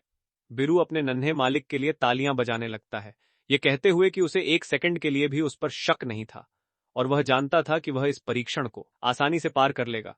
एक और सिस्टम नोटिफिकेशन आता है, जो उसे क्वेस्ट पूरा करने के इनाम को स्वीकार करने का विकल्प देता है। बिना किसी हिचकिचाहट के वह सिस्टम को दिखाता है कि उसे क्या मिल रहा है। सिस्टम जल्दी से दिखाता है कि उसे एक रूनस्टोन मिलेगा, जिसका उपयोग शैडो एक्सट्रैक्शन नाम की स्किल सीखने के लिए किया जा सकता है। सुहो को यह नई स्किल मिलने की संभावना पर बिरु काफी उत्साहित है। सुहो अपनी चोटों की जांच करता है और पाता है कि वह वास्तव में सुरक्षित है। उसे याद आता है कि लड़ाई के दौरान उसने रेजिलियंस नाम की एक नई स्किल हासिल की थी। पता चलता है कि जागने पर उसे मिले लेवलिंग सिस्टम के साथ साथ उसे और भी स्किल्स मिल रही हैं। हमारा लड़का खुद को इस लेवल अप मैकेनिज्म और मिलने वाली सभी मुफ्त स्किल्स के साथ एक चीत कैरेक्टर की तरह महसूस करने से खुद को नहीं रोक पाता। बिरु फिर खुलासा करता है कि यह लेवल अप मैकेनिज्म उस सिस्टम पर आधारित है जिसे मोनक ने पिछले जीवन में उपयोग किया था। यह एक सपोर्ट सिस्टम है जिसे सुहो की सुरक्षा सुनिश्चित करने के लिए डिजाइन किया गया है, जैसे जैसे वह बड़ा होता है। सरल शब्दों में बिरु उसे याद दिलाता है कि वह शायद दुनिया का एकमात्र हंटर है जो ऐसे लाव के साथ पैदा हुआ है। सुहो को यकीन नहीं है कि यह कोई तारीफ है, लेकिन वह फिर भी रूनस्टोन इनाम स्वीकार करने के लिए आगे बढ़ता है। एक बार जब पत्थर उसके हाथ में आता है, तो वह सिस्टम के निर्देशानुसार उसे जल्दी से सोख लेता है। सिस्टम विंडो पॉप अप होती है, यह दिखाते हुए कि शैडो एक्सट्रैक्शन का उपयोग करने के लिए किसी माना की जरूरत नहीं है। यह हाल ही में मृत शरीर से माना खींचता है और उसे शैडो सोल्जर में बदल देता है। लक्ष्य के स्टैट्स और वह कितनी देर से मरा है, इसके आधार पर विफलता की दर फेलियर रेट बढ़ जाती है। बिरु समझाता है कि यह स्किल मुर्दा लाशों को उसी की तरह सैनिकों में बदल देती है। शैडो एक्सट्रैक्शन मूल रूप से उस अधिकार का सार है जिसने शैडो मोनक लॉर्ड संग जिनवू को बनाया था। सुहो अभी भी अनिश्चित है कि यह स्किल वास्तव में क्या है और सोचता है कि क्या यह एक तरह की नेक्रोमेंसी है। वह मरे हुए गोबलिन की ओर अपना हाथ बढ़ाता है और सिस्टम उसे बताता है कि वह इस लक्ष्य पर शैडो एक्सट्रैक्शन का उपयोग कर सकता है, लेकिन इसे इस्तेमाल करने से पहले उसे स्किल को सक्रिय करने के लिए एक कमांड चुनना होगा। पहले तो सुहो को लगता है कि सिर्फ स्किल इस्तेमाल करने के लिए एक कमांड सोचना थोड़ा झंझट भरा है, और जब वह इस पर विचार कर रहा होता है, तो बिरु सुझाव देता है कि कमांड हमेशा कुछ सीधा और स्पष्ट होना चाहिए। तो इसे ध्यान में रखते हुए सुहो जल्दी से मरे हुए गोबलिन से कहता है, अराइज। सुहो ने 3 सामान्य रैंक के शैडो गॉब्लिन्स को बुलाया, लेकिन शैडो एक्सट्रैक्शन ने उसे बहुत प्रभावित नहीं किया। बिरु ने समझाया कि ताजा निकाले गए मॉन्स्टर जीवित रहने की तुलना में कमजोर और छोटे होते हैं। सुहो ने गौर किया कि यह एक्सट्रैक्शन केवल 1 दिन तक चलेगा, जिससे बिरु उदास हो गया, क्योंकि उसका मानना था कि शैडो एक्सट्रैक्शन स्किल बहुत मूल्यवान साबित होगी। बाद में सुहो ने बिरु को आश्वासन दिया और उसे भूख लगने पर डंगोन से बाहर निकलने के लिए कहा। 2 दिनों तक कुछ न खाने के बाद बिरु ने उसे याद दिलाया कि वह बाहर निकलने के लिए कभी भी शैडो डंजन के का उपयोग कर सकता है। क्वेस्ट पहले ही पास कर लेने के बाद सुहो तुरंत डंगोन से बाहर निकल गया। अस्पताल वापस आकर सुहो ने भरपेट खाना खाया। जब वह खा रहा था, बिरु ने उनकी 3 मुख्य रिस्पॉन्सिबिलिटीज के बारे में बताया। पहली, उन्हें डंगोन से निकलने वाले मॉन्स्टर्स से धरती की रक्षा करनी होगी, जिससे सुहो का लेवल बढ़ेगा और उसकी सुरक्षा में धरती सुरक्षित रहेगी। दूसरी, उन्हें लॉ धाई को ढूंढना था। सुहो ने जब पूछा कि क्या वे उसकी मां को ढूंढ सकते हैं, तो बिरु ने उसे आश्वासन दिया कि मॉन्स्टर्स से लड़ते हुए ही उन्हें इसका जवाब मिलेगा। अंत में सबसे महत्वपूर्ण काम बिरु की खोई हुई शक्तियों को बहाल करना था, क्योंकि उसे कमजोरी से नफरत थी। बिरु ने समझाया कि जादुई शक्ति और बुद्धि को सोखने की क्षमता वाली चिंटी होने के नाते वह सुहो जैसे नन्हे सम्राट सहित विभिन्न संस्थाओं से मैजिक सोख कर अपनी ताकत वापस पा सकता है। इन जिम्मेदारियों की गंभीरता को समझते हुए सुहो ने डंगोन में प्रवेश करने का संकल्प लिया। हालांकि एक समस्या थी। हंटर एसोसिएशन बिना अनुमति वाले हंटर्स को डंगोन में जाने की इजाजत नहीं देती थी, इसलिए सुहो को अपने बढ़े हुए स्टैट्स के हिसाब से अपनी रैंक का आकलन करने की जरूरत थी। उसे लगा कि अवेकनिंग के बाद वह कौन सी रैंक हासिल करेगा। टेस्टिंग के दौरान एक महिला ने उसे बताया कि उसका मैजिक लेवल 46 है, जिससे वह एक ई रैंक का अवेकेंड बन गया। निराश होकर सुहो यह महसूस करते हुए लौटा कि सब बेकार है। बिरु ने समझाया कि सुहो ने अपने स्टैट्स बढ़ाने पर ध्यान दिया था, न कि अपने मैजिक लेवल पर, और सिस्टम रैंक मैजिक लेवल पर आधारित थी। बिरु की बातों के बावजूद सुहो निराश रहा और उसे शक होने लगा कि एक ई रैंक दुनिया को कैसे बचा सकता है, खासकर तब जब हंटर स्ट्राइक टीम भी ई और एफ रैंक हंटर्स को नहीं चुनती थी। हालांकि बिरु ने एक योजना बनाई। डंगोन में अलग अलग ग्रेड रैंक के लिए विशिष्ट कर्तव्य होते थे। उच्च रैंक वाली स्ट्राइक टीम मॉन्स्टर्स से लड़कर डंगोन साफ करने पर ध्यान देती थी, जबकि कलेक्टिंग टीम लाशों को समेटती थी। सबसे पीछे माइनिंग टीम होती थी, जो डंगोन के अंदर रिसोर्सेज इकट्ठा करती थी। ई रैंक हंटर्स कलेक्टिंग और माइनिंग टीमों के लिए आवेदन कर सकते थे। बिरु की योजना काम कर गई और सुहो संसाधनों से भरे एक डंगोन में पहुंच गया। काम के दौरान सुहो अपने इंस्ट्रक्टर आयम से मिला, जो खुद एक अवेकेंड ई रैंक था। सुहो डंगोन के अंदर रिसोर्स कलेक्टर के रूप में काम दिलाने में मदद के लिए आभारी था। आयम चुप रहा, लेकिन अचानक झुक गया और माफी मांगते हुए सुहो से कहा कि जब यूनिवर्सिटी की क्लास में मॉन्स्टर्स आए थे, तो वह अकेला अवेकेंड था जो डर के मारे भाग गया था और मदद नहीं कर सका। सुहो ने उसे प्रोत्साहित करते हुए कहा कि हंटर एसोसिएशन ने ई रैंक हंटर्स को मॉन्स्टर्स से भागने का निर्देश दिया था, इसलिए उसने उसी के अनुसार काम किया। यह सुनकर इंस्ट्रक्टर इम सुहो पर चिल्लाया और शक करने लगा कि कहीं उसने सुहो को सी रैंक मॉन्स्टर से लड़ते हुए देखने में कोई गलती तो नहीं की। उसने शेखी बघारना शुरू कर दिया कि सुहो को मॉन्स्टर्स से लड़ते और जिंदा बचते देखना और भी चौंकाने वाला होगा। अचानक सुहो की परछाई से बिरु बाहर निकला और इंस्ट्रक्टर इम के कान के पास यह कहकर उसे डरा दिया कि सुहो कितना अविश्वसनीय है। ऐसी चीज को पहले कभी न देखने के कारण इंस्ट्रक्टर इम डर के मारे रोने लगा।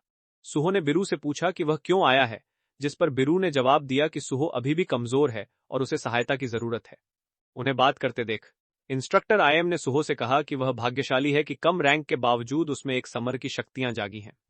बिरु से बचने की कोशिश में आयम ने भागने की कोशिश की, लेकिन सुहो ने उसे एक बार फिर मॉन्स्टर से भागने के लिए टोका, जिसे आयम ने गंभीरता से लिया और दुखी हो गया। हालांकि सुहो पहली बार डंगोन में दाखिल हुआ था, लेकिन वह स्ट्राइकिंग टीम को मॉन्स्टर्स का शिकार करते हुए देखने के लिए उत्सुक था। डंगोन की गहराई में ड्रैगन टीम ने सभी मॉन्स्टर्स को मार दिया था और उनका सामना लाइकन्स से हुआ। स्ट्राइकिंग टीम के एक सदस्य ने कहा कि मॉन्स्टर्स के शरीर में मैजिक स्टोन्स होते हैं, इसलिए उन्हें कीमती सामानों की तलाश जारी रखनी चाहिए। एक अन्य सदस्य को एक संकरा रास्ता मिला जिसे डंगोन में किसी ने नहीं खोजा था, और उसने कप्तान को जांच करने के लिए कहा। उनमें से 3 अंदर गए। हालांकि वह जगह बर्बाद हो गई थी, लेकिन वहां कोई मॉन्स्टर नहीं दिख रहा था, और यहां तक कि हंटर के ट्रैकिंग स्किल्स को भी किसी मॉन्स्टर की मौजूदगी महसूस नहीं हुई। वे इस बात को लेकर उलझन में थे कि बिना किसी मॉन्स्टर के वह जगह कैसे बर्बाद हो गई। उन्हें फर्श में धंसी हुई एक तलवार मिली जो हाई टियर इक्विपमेंट लग रही थी, और वे सभी उसे देखना चाहते थे क्योंकि उसकी कीमत बहुत ज्यादा हो सकती थी। एक आदमी ने उन्हें कीमती हथियारों के आसपास लगे जालों ट्रैप्स की याद दिलाई, इसलिए उन्हें सावधान रहना चाहिए। किम यंग नाम के एक हंटर ने बात नहीं मानी और तलवार खींच ली, ये कहते हुए कि सी रैंक का एक कुशल हंटर किसी भी जाल को संभाल सकता है। जैसे ही उसने तलवार खींची, उसने अनजाने में मॉनक्स ऑफ द फैंग्स में से एक को जगा दिया। जब पूरी तलवार बाहर आ गई तो लगा कि वहां कोई जाल नहीं है, लेकिन जैसे ही वे उसके पास पहुंचे, वह एक ह्यूमनॉइड मॉन्स्टर में बदल गया और उन पर चिल्लाने लगा कि उन्होंने फैंग मॉनक की तलवार पर लालच किया है, जिसे किंग ऑफ बीस्ट्स के रूप में जाना जाता है।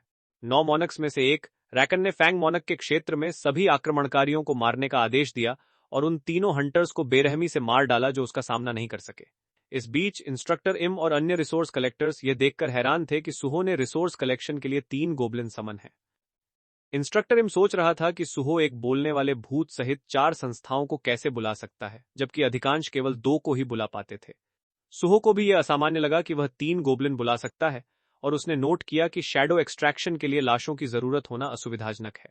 उसने शैडो डंजन में गोब्लिन की लाशों का उपयोग किया, जहां वे बिना थके काम करते थे। उसने बिरू से कहा कि शैडो एक्सट्रैक्शन तकनीक फायदेमंद है। हालांकि बिरू ने इस तारीफ को खारिज कर दिया और इस बात पर जोर दिया कि उनका लक्ष्य लेवल अप करना है, न कि एक्सट्रैक्शन पर ध्यान देना। सुहो ने जिक्र किया कि हंटर एसोसिएशन के नियम ई रैंक हंटर्स को अकेले डंगोन में जाने से रोकते हैं। उसका मानना था कि रैंकिंग सिस्टम में कुछ त्रुटियां हो सकती हैं, और उसने अधिक माना प्राप्त करने के बाद रीअसेस करने की योजना बनाई। उसने बिरू को उसकी खोई हुई शक्तियों को वापस पाने के बारे में भी याद दिलाया। यह सुनकर बिरू उत्साहित हो गया और सुहो ने उसे माणा के टुकड़े खाने का निर्देश दिया। जब इंस्ट्रक्टर इम ने ध्यान दिया तो सुहो ने लहजा बदलते हुए कहा कि बिरू माइनिंग में मददगार नहीं है और उसे बस टुकड़े बीनने चाहिए। जैसे ही बिरू ने एक टुकड़े को खाने की कोशिश की, उसे एक शक्तिशाली मौनक की मौजूदगी का एहसास हुआ। सुहो ने अनुमान लगाया कि यह उसके पिता हो सकते हैं, लेकिन बिरू ने समझाया कि उसके पिता ही एकमात्र सम्राट नहीं है, अन्यों के पास भी वैसी ही शक्तियां हैं। अगर उसके पिता पास होते तो बिरू की शक्तियां तुरंत बहाल हो जाती, लेकिन वह आने वाले जानवर की पहचान नहीं कर सका। अचानक उन्हें एक टकराने की आवाज सुनाई दी। मजदूर सतर्क हो गए और कुछ ने हमलावर दस्ते के बारे में पूछा। वे माइनिंग साइट पर लाइकन्स को देखकर हैरान रह गए। हर कोई घबरा गया और भागने लगा, लेकिन एक व्यक्ति ने लाइकन्स को रोकने की कोशिश की और उसे दूर फेंक दिया गया। सुहो ने लाइकन्स का सामना किया, जिससे मजदूरों को भागने का समय मिल गया। उसने गौर किया कि उनके नारंगी रंग के नाम उच्च स्तर का संकेत देते हैं, जैसे कि वे डी रैंक मिस्ट बर्न्स जिनसे उसने पहले लड़ाई की। उसने उनसे लड़ने का फैसला किया, लेकिन बैकअप की उम्मीद भी की। इंस्ट्रक्टर इम वहीं रुका रहा और सुहो ने उससे कहा कि अगर स्थिति खतरनाक हो जाए तो वह मदद करे। सुहो ने गोब्लिन को इम की रक्षा करने का निर्देश दिया और अपनी इन्वेंट्री से गोब्लिन हथियार निकाले, जिससे हथियार बुलाने की उसकी क्षमता को देख इंस्ट्रक्टर इम हैरान रह गया। सुहो बिजली की गति से आगे बढ़ा। उसने सहजता से राक्षसी जीवों को गायब कर दिया और स्टील जैसे दांतों वाले लाइकन्स को पके हुए फल की तरह काट दिया। जैसे ही इंस्ट्रक्टर आईएम ने विस्मय से देखा, सुहो की शक्तिशाली मौजूदगी ने उसे अवाक कर दिया। एक साथ हमला करने वाले 2 लाइकन्स का सामना करते हुए सुहो ने कुशलता से स्थिति को संभाला, जबकि एक लाइकन ने उसके हथियार को जकड़ लिया था। बिरू शैडो पावर का उपयोग कर करके सुहो की युद्ध कला में महारत देखकर दंग रह गया। जैसे ही उसने गिरे हुए मॉन्स्टर को खाया, सुहो ने अपनी मारना क्षमता बढ़ाकर मरे हुए लोगों की एक सेना बनाने की संभावना को महसूस किया। विचारों में डूबे हुए उसने तेजी से एक लाइकन की खोपड़ी में अपना हथियार घोंपकर उसे खत्म कर दिया और फिर दूसरे से निपटा। फिर बिना किसी हिचकिचाहट के उसने उन्हें वापस जिंदा कर दिया। समन बचा हुआ गोब्लिन दुखी होकर देख रहा था। उसे एहसास हुआ कि सुहो द्वारा एक्सट्रैक्शन के बाद एक और लाइकन बुलाने पर वह हमेशा के लिए गायब हो जाएगा। इंस्ट्रक्टर इम इस बात पर चकित था कि सुहो जैसा एक ई रैंक कितनी प्रभावी ढंग से मॉन्स्टर्स को नियंत्रित कर सकता है, लेकिन सुहो ने आत्मविश्वास के साथ एक ई रैंक अवेकेंड व्यक्ति के रूप में अपनी स्थिति की पुष्टि की। अचानक एक क्वेस्ट नोटिफिकेशन आता है जो सुहो को एक दुश्मन को मारने का निर्देश देता है। सुहो को शुरू में लगता है कि उसने सभी लाइकन्स को हरा दिया है, लेकिन तभी उसे एक आकृति को हमलावर टीम के सूट में अपनी ओर आते हुए दिखाई देती है। इंस्ट्रक्टर इम चेतावनी देता है कि वे लाइकन्स से सुरक्षित नहीं है, लेकिन सुहो आने वाली आकृति के बारे में कुछ महसूस करता है और आईएम को अपने पीछे खींच लेता है। वह आकृति अचानक आईएम पर वार करती है। वह बच जाता है, लेकिन उसका चश्मा चकनाचूर हो जाता है। अगर सुहो बीच में नहीं आता तो आईएम खत्म हो गया होता। जहां उस आकृति की तलवार गिरती है वहां जमीन फट जाती है, जिससे उसकी विशाल शक्ति का पता चलता है। सुहो भागने का फैसला करता है। हंटर्स के मॉन्स्टर्स में बदलने से परेशान वह उस आकृति के लाल ऑरा को नोटिस करता है, जो उसकी जबरदस्त ताकत का संकेत देता है। उसके दिमाग में अपने पिता द्वारा ऐसे सम्राट से बहादुरी से लड़ने की यादें ताजा हो जाती हैं। वह बिरू से पूछता है कि क्या यह सम्राट उसके पिता जैसा है। बिरू जवाब देता है कि हालांकि रकन का ऑरा शक्तिशाली है, लेकिन वह सुहो के पिता के स्तर का नहीं है। फिर भी सुहो के वर्तमान लेवल को देखते हुए रकन से लड़ना नासमझी होगी। इसके बावजूद सुहो अपनी इन्वेंट्री खोलता है और एक हथियार चुनता है। सुहो के लड़ने के दृढ़ संकल्प को देख बिरू दंग रह गया। सुहो समझाता है कि सिस्टम क्वेस्ट जारी करने से पहले उसकी सुरक्षा पर विचार करता है, इसलिए यदि वह मॉन्स्टर को हरा सकता है तो सिस्टम उसे क्वेस्ट देगा। सुहो अपने माता पिता को देखने की इच्छा से प्रेरित होकर लड़ने और अपनी रैंक बढ़ाने का संकल्प दिखाता है। अपने एक्सट्रैक्टेड लाइकन्स के साथ सुहो निडर होकर फैंग्स के क्षेत्र में कदम रखता है, रकन को मारने और तेजी से मजबूत होने के लिए दृढ़ संकल्पित है। जब सुहो उस भयानक मॉन्स्टर का सामना करता है तो बिरु दंग रह जाता है। उसे लगता है कि सुहो अपनी वर्तमान कमजोरी के बावजूद एक सच्चे सम्राट की छाया को दर्शाता है। वह सुहो को सलाह देता है कि मॉन्स्टर का हाथ काटने से होस्ट के साथ उसका संबंध टूट जाएगा। कभी एक शक्तिशाली हंटर रहा यह जानवर इन्फेक्शन के बाद और भी भयानक हो गया है। सुहो हमला शुरू करता है और अपने लाइकन्स को मॉन्स्टर से भिड़ने का आदेश देता है। वे अस्थायी रूप से उसे रोकने में कामयाब होते हैं और सुहो अपनी इस क्षमता से प्रभावित होता है कि जब तक उसके पास माना है वह अपने एक्सट्रैक्शंस को बनाए रख सकता है। जब लाइकन्स मॉन्स्टर से लड़ रहे होते हैं तो बिरु पूछता है कि क्या सुहो को शैडो सोल्जर्स की अन्य शक्तियों के बारे में पता है। सुहो यह जानकर हैरान है कि उनके पास और भी क्षमताएं हैं, लेकिन बिरु समझाता है कि सुहो का कमजोर सम्राट मैना उसे उन्हें देखने से रोकता है। मॉन्स्टर सुहो का मजाक उड़ाता है कि वह शैडो मोनक की शक्ति चला रहा है, लेकिन अपने मालिक के अपमान पर बिरु भड़क जाता है। यह जानकर जानवर चौंक जाता है कि सुहो शैडो मोनक का वंशज है, जो मोनक ऑफ फैंग का सबसे बड़ा प्रतिद्वंद्वी है। मौके का फायदा उठाते हुए सुहो एक भाला फेंकता है, जिसे मॉन्स्टर आसानी से तोड़ देता है। सुहो अपनी अथॉरिटी का उपयोग करके कई हथियार फेंकता है, लेकिन जानवर उन्हें दूर फेंक देता है। सुहो फिर डंगोन में मौजूद हंटर्स की सभी तलवारें बुलाता है और एक साथ हमला करता है। मॉन्स्टर बच निकलता है और अधिक क्रोधित हो जाता है, सुहो की तलवार को एक ही वार में तोड़ देता है। यह महसूस करते हुए कि क्लोज कॉम्बैट बहुत खतरनाक है, सुहो आमने सामने की टक्कर से बचता है और दूरी बनाए रखता है, जिसका लक्ष्य मॉन्स्टर को थकाना है। मॉन्स्टर सुहो को कायर कहकर चिढ़ाता है। शैडो मोनक की क्षमताओं के पीछे छिपते हुए सुहो उकसावे को समझता है, लेकिन अपनी योजना पर अडिग रहता है, हमलों से बचता है और दूरी बनाए रखता है। प्रतिबिंब के एक संक्षिप्त क्षण में सुहो को बिरु से अपनी वास्तविक क्षमताओं के बारे में सवाल करना याद आता है।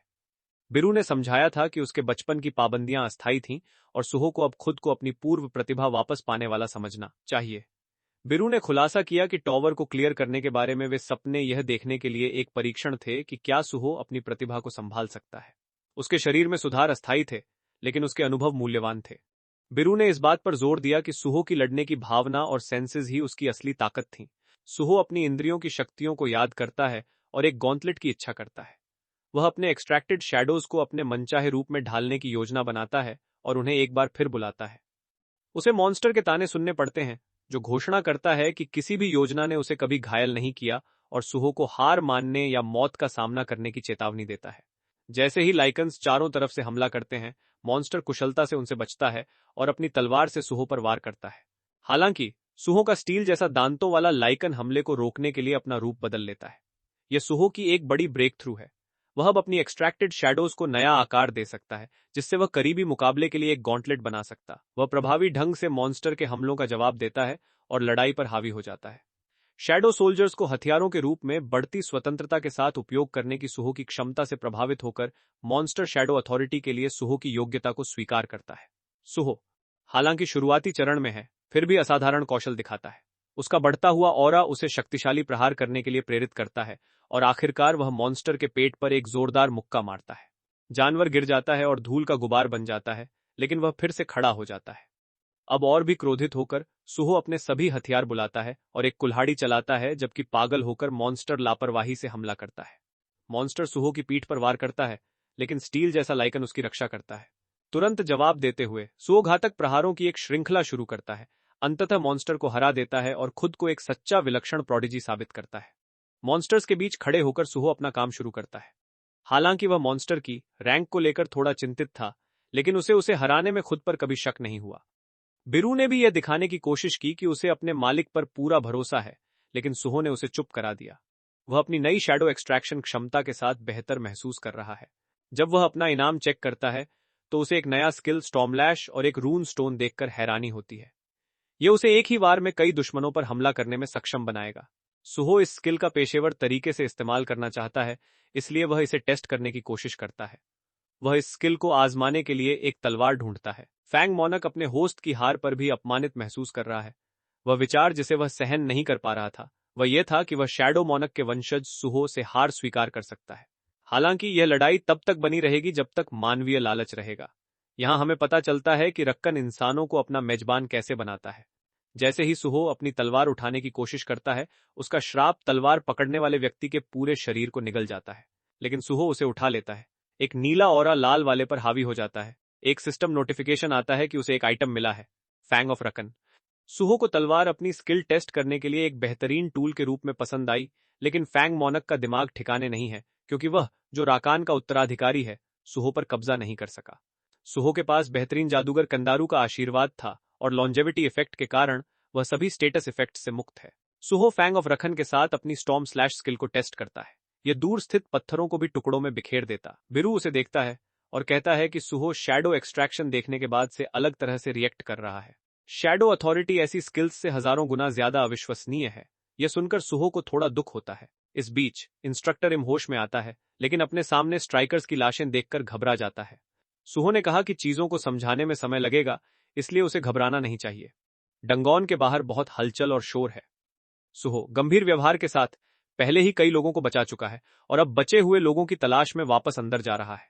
इंस्ट्रक्टर इम इस बात से हैरान है कि सुहो इतना ऊर्जावान कैसे है, ये देखते हुए कि वह समनिंग स्किल्स वाला एक ई रैंक है, जिन्हें आमतौर पर मामूली माना जाता है। हालांकि सुहो के काम कुछ और ही कहते हैं, क्योंकि वह कई कर्मचारियों को बचाता है और डंगोन में वापस जाने का साहस करता है। अंदर जाने पर उसका सामना कई भेड़िया मॉन्स्टर्स से होता है और वह अपनी शैडो एक्सट्रैक्ट कंसीलमेंट क्षमता से उन्हें खत्म कर देता है, जिससे उसे लेवल अप करने में मदद मिलती है। इसके बाद वह ढेर सारे मरे हुए मॉन्स्टर्स के ऊपर खड़ा होता है। बिरू कहता है कि और अधिक मॉन्स्टर्स को मारकर अपना एक्सपीरियंस बढ़ाना उसके लिए सही है। तभी सुहो कुछ अजीब नोटिस करता है। उसकी तलवार की शक्ति अचानक कम हो जाती है। तलवार खुलासा करती है कि यह केवल शैडो मोनक के वंशज के साथ ही काम कर सकती है, जिससे सुहो को फैंग ऑफ रखन के महत्व का एहसास होता है। राकान की प्रतिशोधी आत्मा तलवार के भीतर रहती है और बिरू किसी कमजोर व्यक्ति के साथ व्यवहार करते समय ज्यादा अकड़ दिखाने वाली इस तलवार की संदिग्ध प्रकृति पर टिप्पणी करता है। तलवार अपनी क्षमता का बचाव करती है, यह सुझाव देते हुए कि शिकार में हमेशा किसी मजबूत चीज के पीछे जाया जाता है। लेकिन सच्चाई यही है कि सुहो तलवार के असली मालिक से कमजोर है। अपने प्रयासों के बावजूद वह हार जाता है। सुहो तलवार को बोलते सुनकर हैरान होता है, लेकिन राकान के क्षेत्र में आगे बढ़ता है। वहां उसे स्ट्राइकर्स के शव मिलते हैं और तलवार समझाती है कि उसने फैंग मोनक के सैंक्चुरी की रक्षा करने अपने कर्तव्य के तहत हर घुसपैठिए को मार डाला है। सिस्टम उसे सूचित करता है कि वह इंसानी लाश पर भी शैडो एक्सट्रैक्शन का उपयोग कर सकता है। बिरू ने उसे बताया कि जब तक वह एक लाश है, वह उनमें से किसी को भी अपना सैनिक बना सकता है। सुहो को यह एक अच्छा विचार लगता है, लेकिन अंततः वह हार मान लेता है और उन्हें उठाकर ले जाता है। बिरू के पूछने पर उसने उन्हें बताया कि अगर उन्हें मौत के बाद भी उसके लिए लड़ना पड़े तो ये उन्हें सजा देने जैसा है। उसने बिरू से पूछा कि जिस अभयारण्य में वे थे, क्या वह सम्राटों का था। फिर उसने अपने पिता द्वारा उस सम्राट को मारने के बारे में पूछा कि क्या यह इतारिम से संबंधित है। बिरू उसे संक्षेप में बताता है कि इतारिम वर्तमान में सम्राटों का दुश्मन है। 9 सम्राट थे, जिनमें उसका स्वामी महान संग जिनवू और एशबॉर्न का उत्तराधिकारी शामिल था। वह वर्तमान शैडो मोनक और मुर्दों का राजा है। राखन फेंग का सम्राट और जानवरों का राजा, कुरैशर प्लेग की महारानी और कीड़ों की रानी, तारनैक लोहे के शरीर का सम्राट और राक्षसी मानवों का राजा, सफेद लपटों का सम्राट और शैतानों का राजा, शुरुआत का सम्राट और दिग्गजों का राजा, सिलादुर फ्रॉस्ट मोनक पाले का सम्राट और बर्फ के लोगों का राजा, योग्युमंत कायापलट का सम्राट और राक्षसी प्रेतों का राजा, अंतैर्स विनाश का सम्राट और ड्रैगन का राजा। इन 9 सम्राटों के पास जो अलौकिक शक्ति थी, वह कल्पना से परे थी। बिरू आगे बताता है कि जब 8 सम्राटों ने पृथ्वी पर आक्रमण किया तो वे सभी उसके स्वामी के हाथों मारे गए। सुहो यह जानकर चकित रह गया कि उसके पिता ने उन सभी को मार डाला। तलवार ने यह भी कहा कि शैडो मोनक उसके स्वामी का दुश्मन है, जिसने उसके मालिक फैंग मोनक को मारा था। वह सुहो को चुनौती देती है कि अगर उसकी सारी ताकत सलामत होती तो वह शैडो मोनक के वंशज को मारने के लिए इंतजार नहीं कर पाती। सुहो अपना दृष्टिकोण साझा करता है कि उसके पिता ने पृथ्वी की रक्षा के लिए दूसरे सम्राट को मारा था और रखन भी आक्रमणकारियों से अपनी जगह बचाने की कोशिश कर रहा है। इसलिए दोनों पक्ष अपनी जगह सही हैं, लेकिन फर्क वंशज से बदला लेने में है। उसने आगे कहा कि यदि राकान को इस स्थान की रक्षा करनी है तो उसके पिता के प्रति शत्रुता रखना मूर्खता होगी, जिन्हें फैंग मोनक नहीं हरा सका। लेकिन तलवार को यह समझ नहीं आता। सुहो सीधे मुद्दे पर आता है और उसे मदद करने के लिए एक डील का प्रस्ताव देता है। वह इस स्थान को इतारिम से बचाने में उसकी मदद करेगा। शैडो और फेंग का एक ही मोर्चे पर लड़ना अजीब लगता है, लेकिन सुहो उसे एक बेहतरीन डील देता है। डंगोन के बाहर हम लोगों के एक समूह को डंगोन में होने वाली घटना के विवरण के लिए इंस्ट्रक्टर इम के साथ बैठे हुए देखते हैं। वह बताने लगता है कि क्या हुआ था। उसने एक पल के लिए सोचा कि सुहो को मिले परिणामों को देखकर लोग उसके साथ बेहतर व्यवहार करेंगे, भले ही वह एक ई रैंक है। इसलिए यह उसके लिए अपना कर्ज चुकाने का एक शानदार अवसर होगा। उस शाम इंटरनेट पर एक लेख अपलोड हुआ कि कैसे एक ई रैंक हंटर ने उच्च रैंक के स्ट्राइकर्स को बचाने के लिए अकेले ही निडर होकर डंगोन में कदम रखा। एक ही रैंक में रहने वाले नायक द्वारा बचाए गए लोगों की गवाही की कई सुर्खियां बनी।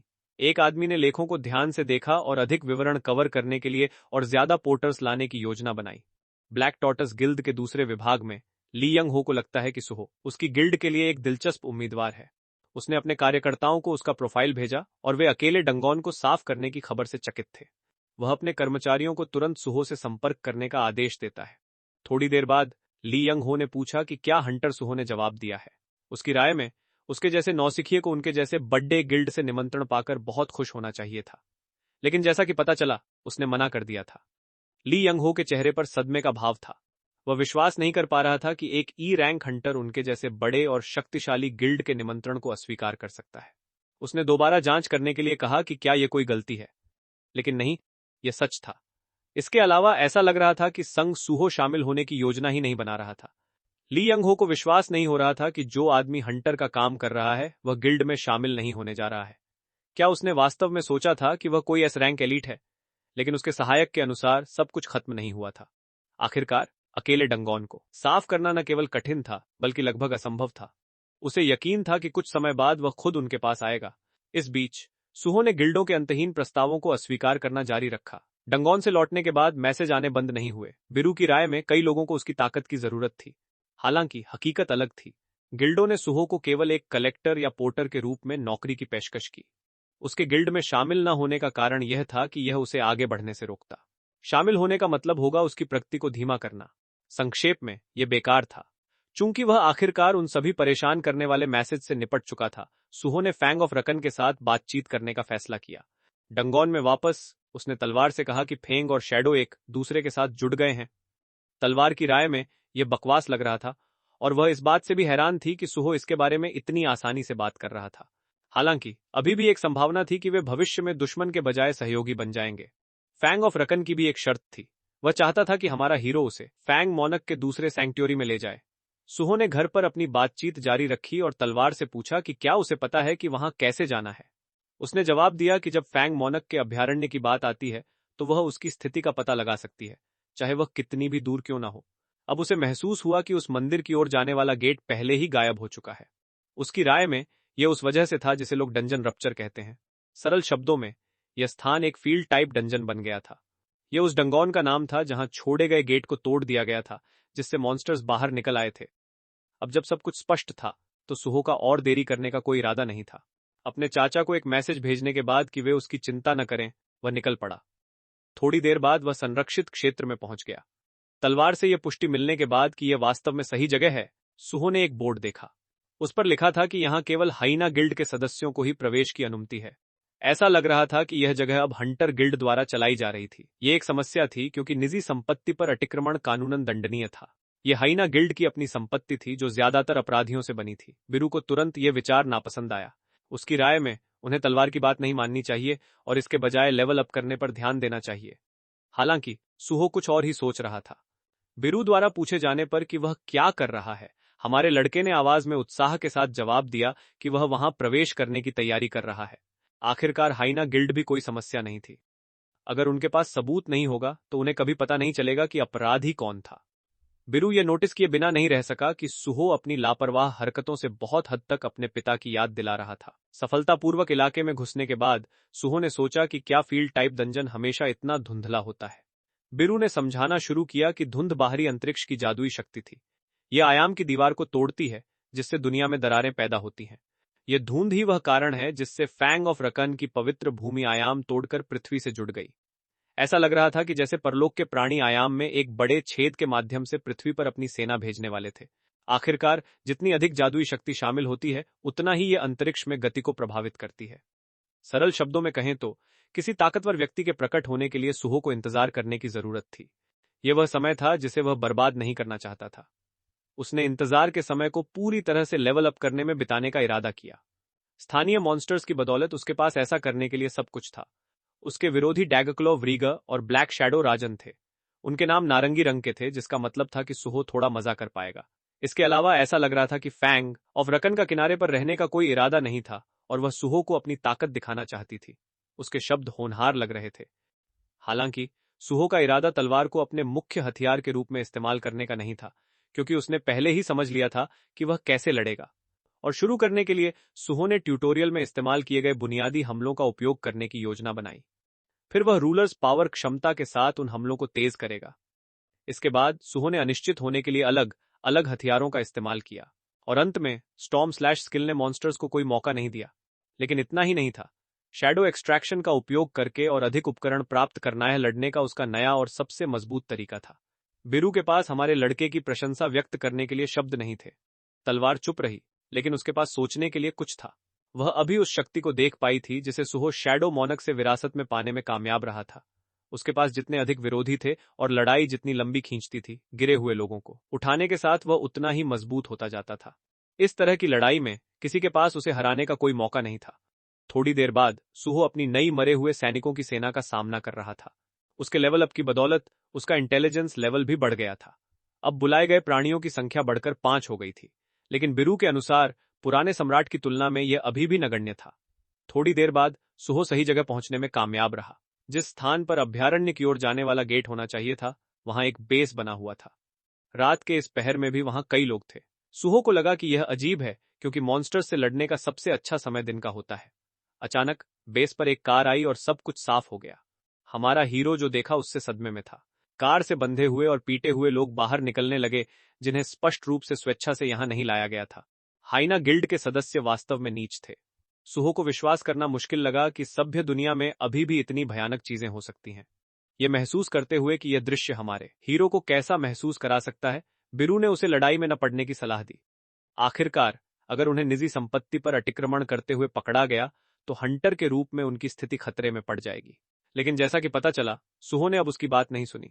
वह बिना सोचे समझे डाकुओं की ओर झपटा। बिरु उसकी भावनाओं को समझ सकता था। सुहो के पिता एक पुलिस अधिकारी थे और उसके दादा एक महान फायर फाइटर थे जिन्होंने सैकड़ों लोगों की जान बचाई थी। सुहो बचपन से ही उनके प्रभाव में पला बड़ा था, और अब जब उसने अन्याय देखा तो वह दूर नहीं रह सका। कुछ महसूस होने पर आदमी उसे देखने के लिए पीछे मुड़ा, और पहली चीज जो उसने देखी वह हमारे लड़के का पैर था। अब न्याय होने का समय था। उसके पहले काम करो, बाद में सोचो वाले स्पष्ट दृष्टिकोण ने हाइना गिल्ड के सदस्य को बुरी नीयत से बंधी हुई महिला के पास जाने से रोक दिया। सुहो का पैर उस दरिंदे के चेहरे पर जोर से लगा, जिससे उस कमीने के गाल पर जूते का निशान बन गया।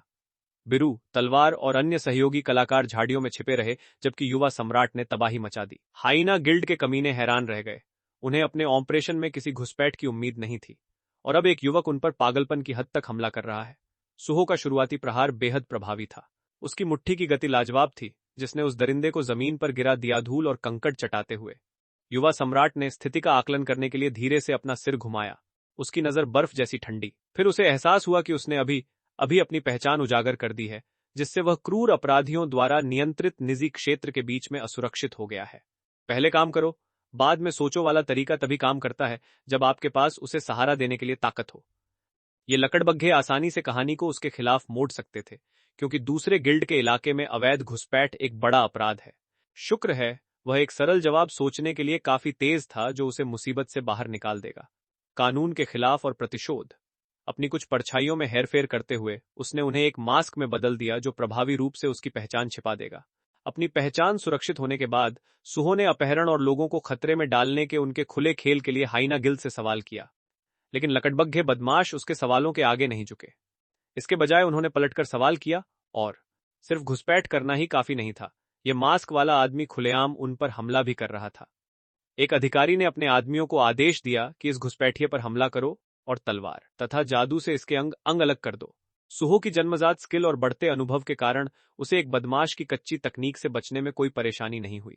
इसके अलावा उसने इस हाइना गिल्ड के खिलाफ अपनी रिसर्च पूरी की थी। इनके औसत सदस्यों की रैंक केवल डी रैंक है। यह देखते हुए कि ये लोग निचले स्तर के हैं, सुहो ने अपनी ताकत कम रखने का फैसला किया ताकि गलती से किसी की मौत न हो जाए। लेकिन अपनी दबी हुई ताकत के बावजूद उसके पास एक सही समय पर किए गए काउंटर से दुश्मन को उड़ा देने के लिए पर्याप्त पावर थी।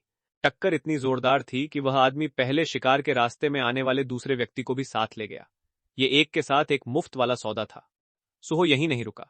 वह हवा में उछला और सामने खड़े 2 कमीनों पर ड्रॉप किक मार दी। इस बिल्कुल पागल लड़के ने हवा में ही स्प्लिट किया और एक साथ 2 गुंडों को ढेर कर दिया। बिरु किनारे से देख रहा था। वह इस बात से प्रभावित था कि युवा सम्राट कितनी अच्छी तरह आगे बढ़ रहा है।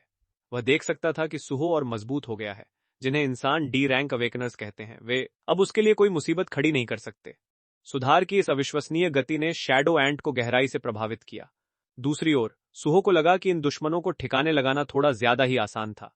लेवल 16 पर उसने मुख्य रूप से अपने सभी एट्रीब्यूट पॉइंट स्ट्रेंथ पर केंद्रित किए, जबकि बाकी को समान रूप से संतुलित रखा। इस टेढ़े हाइना गिल्ड के अपराधियों से निपटने के बाद सुहो ने तुरंत उन सबको एक साथ बांध दिया। ये एक छोटी सी विलेन स्लीपओवर जैसा था। जैसे ही सुहो ने बांधने के शारीरिक काम के बाद अपने हाथ झाड़े, बिरू ने उसके साफ सुथरे काम की तारीफ की। किडनैप किए गए बचे हुए लोग भी सुहो के पास आए और उन्हें गिल्ड के चंगुल से छुड़ाने के लिए धन्यवाद दिया। जब पूछा गया कि क्या वह हंटर एसोसिएशन से है, तो उसने उन्हें घुमा फिराकर जवाब दिया। फिर उसने बचे हुए लोगों को सुरक्षित स्थान पर भागने के लिए कहा, जबकि वह उस इलाके की सफाई कर रहा था। किस्मत से उनके पास अभी भी वह गाड़ी थी जिसका इस्तेमाल उन्हें प्राइवेट कंपाउंड के अंदर भेजने के लिए किया गया था। सुहो सोच रहा था कि आखिर हाइना गिल्ड लोगों का अपहरण क्यों कर रही थी। अचानक तलवार उनके मुख्य लक्ष्य के साथ प्रतिक्रिया करने लगी। यही वजह थी कि वे सबसे पहले इस जगह में घुसे थे। वे इसे हाइना गिल्ड की कानूनहीन सुविधा के भीतर छिपा हुआ महसूस कर सकते थे। थोड़ी देर घूमने के बाद वे एक ऐसी संरचना के पास पहुंचे जो बाहर से एक विशाल वेयरहाउस जैसी दिखती थी। अंदर जो था उसे देखकर सुहो की आंखें फटी की फटी रह गई। अंदर भयानक प्रथाओं के संकेत थे। ये एक कुत्ते के बाड़े कैनल या एक अमानवीय जेल जैसा लग रहा था, कुछ ऐसा जो सीधे किसी डरावने नाइटमेयर जैसा हो। किनारे पर देखने पर चिकित्सा उपकरणों के अवशेष थे। ऐसा लग रहा था कि वे यहां लोगों को कैद कर रहे थे और भगवान जाने उनके साथ क्या कर रहे थे। ढीली जंजीरों वाले खाली पिंजरे उन लोगों के कड़वे अनुभवों को दर्शा रहे थे जिन्हें पहले यहां रखा गया था। इन सभी खराब वाइब्स के बीच बिरू को एक धुंधली ऊर्जा महसूस होने लगी, जो काफी कम थी लेकिन फिर भी जानी पहचानी थी। यह एहसास उन्हें एक पिंजरे तक ले गया जहां एक रोता हुआ रोएंदार जानवर डर के मारे दुबका हुआ था। उस बेचारे जानवर पर एक्सपेरिमेंटेशन और अनैतिक चिकित्सा प्रक्रियाओं के स्पष्ट निशान थे। सुहो ने कैद जानवर को देखा और वह और भी उलझन में पड़ गया कि हाइना गिल्ड क्या करने की कोशिश कर रही थी। तलवार ने बीच में टोकते हुए सुहो को सुधारा कि उनके सामने जो था वह कुत्ता नहीं था। सलाखों के पीछे वह छोटा भेड़िया किंग ऑफ बीस्ट्स फैंग मोनक का वंशज था। पता चला कि युद्ध में शैडो मोनक से हारने के बाद किंग ऑफ बीस्ट्स ने अपने बचे हुए वंशजों को सुरक्षित स्थान पर पहुंचाने के लिए एक गार्ड नियुक्त किया था। राजा का मानना था कि एक दिन उसके वंश से एक और फैंग मोनक निकलेगा। अगर वफादार तलवार ईमानदार होती तो वे दूसरे फैंग मोनक के जन्म की उम्मीद भी नहीं कर रहे थे। वे बस अपने राजा के वंशजों के जीवित रहने की कामना करते थे। सुहो ने धीरे से पिल्ले को बाड़े से बाहर निकाला। बिरू उस छोटे पिल्ले पर फैंग मोनक की धुंधली ऊर्जा महसूस कर सकता था। उसकी वाइटैलिटी इतनी कम हो गई थी कि अगर अकेला छोड़ दिया गया तो मौत निश्चित थी। युवा सम्राट जो भी करना चाहता था, बिरू उसका साथ देने को तैयार था। अगला कदम पूरी तरह से सुहो पर निर्भर था। इससे पहले कि वे कोई जवाब सोच पाते, वातावरण में दमन की एक भारी उपस्थिति छा गई। खून की प्यास ब्लडलस्ट की गंध गोदाम में भर गई, क्योंकि एक जानवर की परछाई अंदर की ओर बढ़ी। एक कर्कश और चंचल आवाज ने आसपास गायब गार्ड्स को नोटिस किया। उसे घुसपैठियों के एक समूह की उम्मीद थी, लेकिन अपराधी सिर्फ एक आदमी था। सुहो ने जल्दी से अपना मास्क वापस पहन लिया, लेकिन सरप्राइज गेस्ट की एक झलक मिलते ही उसका खून जम गया। कर्कश आवाज का मालिक, जो पूरी तरह से मानवीय भाषा में बोल रहा था, इंसान नहीं था। वह सचमुच एक हाइना मॉन्स्टर था। इस जानवर ने हाइना गिल्ड को इतना बेकार होने के लिए कोसा, जैसा कि इंसानों से उम्मीद थी। तलवार ने इस आदमी को ब्रॉकी के रूप में पहचान लिया। वे किसी तरह पुराने समय में जुड़े हुए थे। इस पागल को फैंग मोनक के वंशजों की रक्षा के लिए नियुक्त किया गया गार्ड होना चाहिए था। ब्रॉकी ने तलवार के रूप में राकान के दांत को भी पहचान लिया। राकान का दांत आगे तैरता हुआ आया। उसने ब्रॉकी से पूछताछ की कि वह एक पागल की तरह व्यवहार क्यों कर रहा है, जबकि उसे राजा के वंश का रक्षक होना चाहिए था। आखिर गार्जियन क्या कर रहा था कि आखिरी पिल्ला दर्द और उपेक्षा की ऐसी दयनीय स्थिति में पहुंच गया। ब्रॉकी अपने काम पर किए गए सवाल से अपमानित महसूस कर रहा था, और आप ब्रॉकी को अपमानित होते हुए नहीं देखना चाहेंगे। एक सेकंड के कुछ हिस्से के भीतर उसने सुहो और अपने बीच की दूरी खत्म कर दी।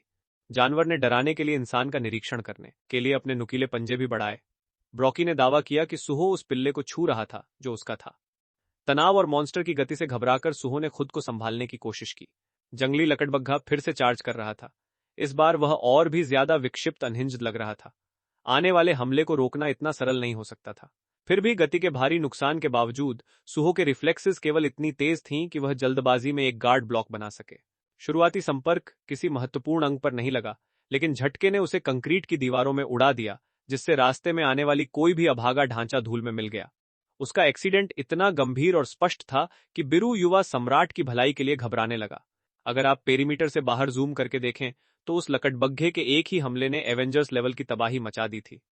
बिरु मलबे के नीचे युवा सम्राट को ढूंढने में कामयाब रहा, और वह अजीब तरह से ठीक था। वह बस उस हमले से थोड़ा हिल गया था जिसने हाल ही में लगी सभी चोटों में सबसे ज्यादा दर्द दिया था। वह ऐसा कहता तो है, लेकिन उसके सिर से काफी खून बह रहा था।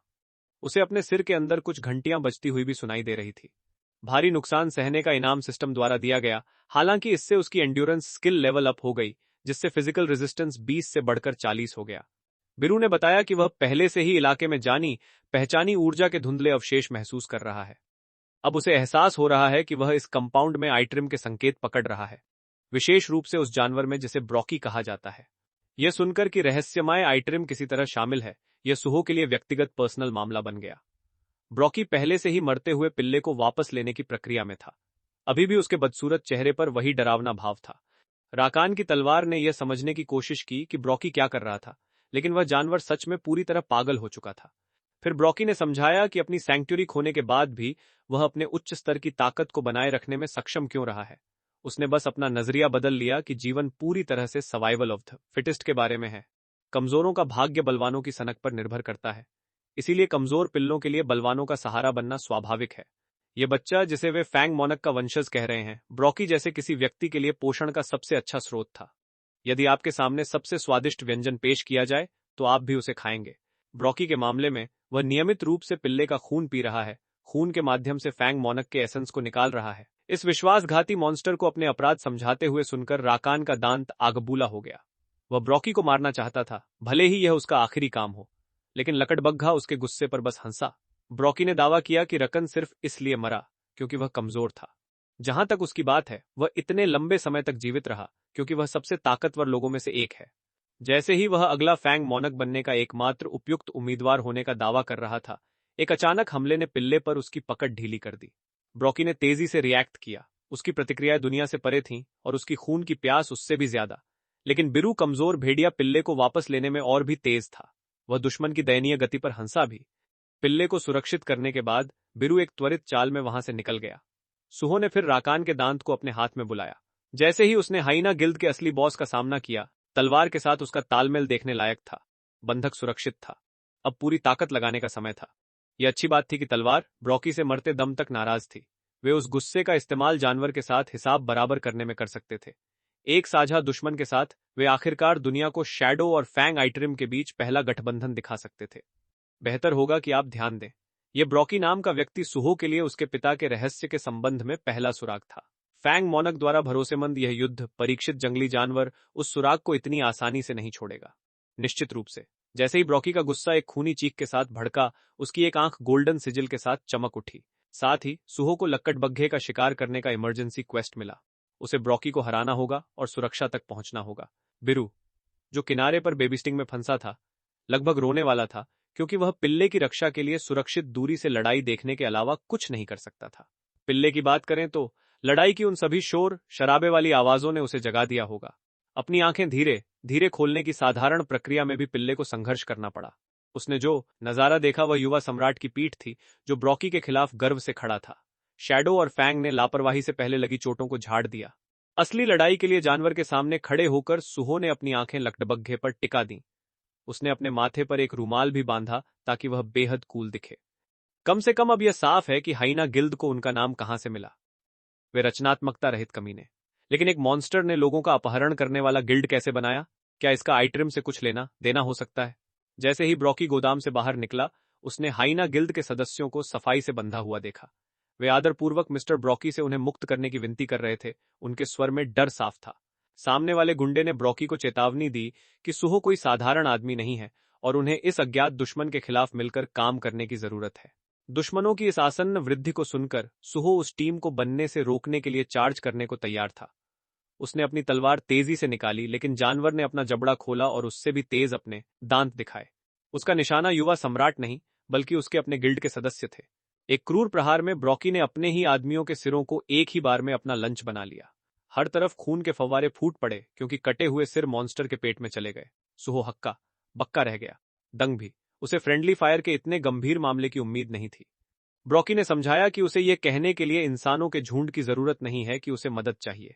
जो अपनी औकात नहीं जानते, उन्हें तुरंत खत्म कर दिया जाता है। यही उसका कानून है। यह देखकर कि यह मॉन्स्टर कितना निर्दयी था, सुहो जान गया कि ऐसी बुराई को दुनिया में आजाद घूमने के लिए नहीं छोड़ा जा सकता। ब्रॉकी को अपनी तलवार के नीचे अपने पापों का जवाब देना होगा। दुर्भाग्य से सुहो की तलवार और उसके पीछे की कच्ची ताकत उस राक्षसी लकड़बग्घे के हाथों को भेदने के लिए काफी नहीं थी। उसने अपने दांत पीसे और दबाव को और भी जोर से नीचे की ओर बढ़ाया, लेकिन उसने हिलने का कोई संकेत नहीं दिखाया। वह गुस्से में था, बहुत ज्यादा। यह कमीना इंसानों को गंदगी की तरह समझता था, इस हद तक कि बिना पलक झपकाए कई लोगों को मारने की हिम्मत रखता था। ब्रॉकी ने बस यही दोहराया कि एक कमजोर के रूप में जीने का अधिकार उन लोगों द्वारा निर्धारित किया जाता है जिनके पास सत्ता होती है। इस तर्क के साथ वह व्यावहारिक रूप से जो चाहे कर सकता था। वह अपने भ्रम में इतना डूबा हुआ है कि वह जो चाहे छीन लेगा। एक पंजे के प्रहार के साथ उसने सुहो को एक बार फिर स्टील के कंटेनरों में उड़ा दिया। इस बार युवा सम्राट कुछ ही पलों के बाद वापस बाउंस करने के लिए तैयार था। ब्रॉकी जैसे अनुभवी दुश्मन के खिलाफ एक पल के लिए भी अपनी गार्ड ढीली करना जीवन या मृत्यु का सवाल हो सकता है।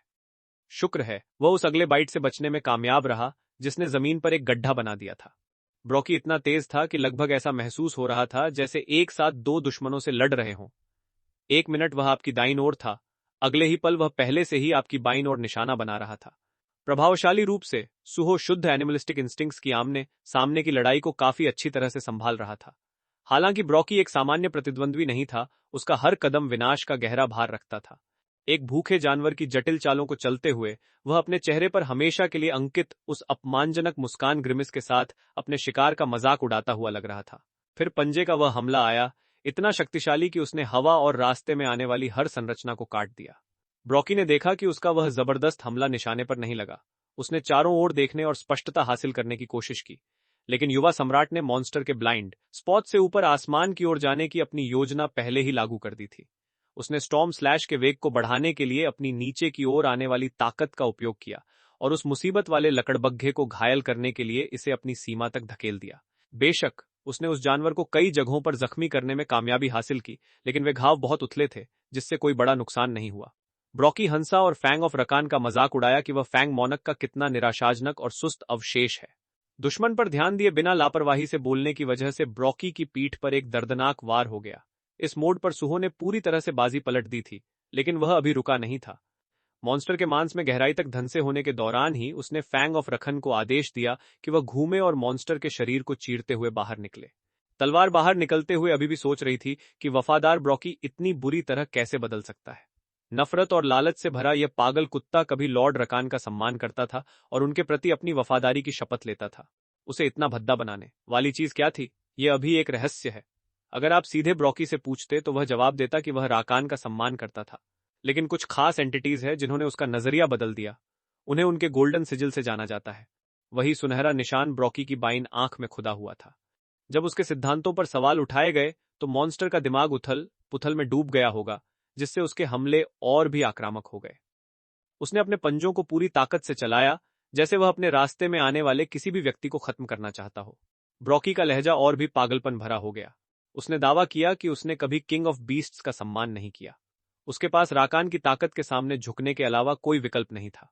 लेकिन अब जब वह जाग गया है तो वह एक कमजोर की तरह वापस नहीं जाएगा, जिसे ऊंची शक्तियों के सामने घुटने टेकने के लिए मजबूर होना पड़े।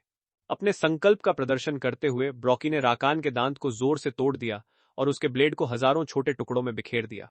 सुहो ने दुश्मन के पास होने के दौरान एक गिरे हुए साथी की ओर बढ़ने की बड़ी गलती कर दी।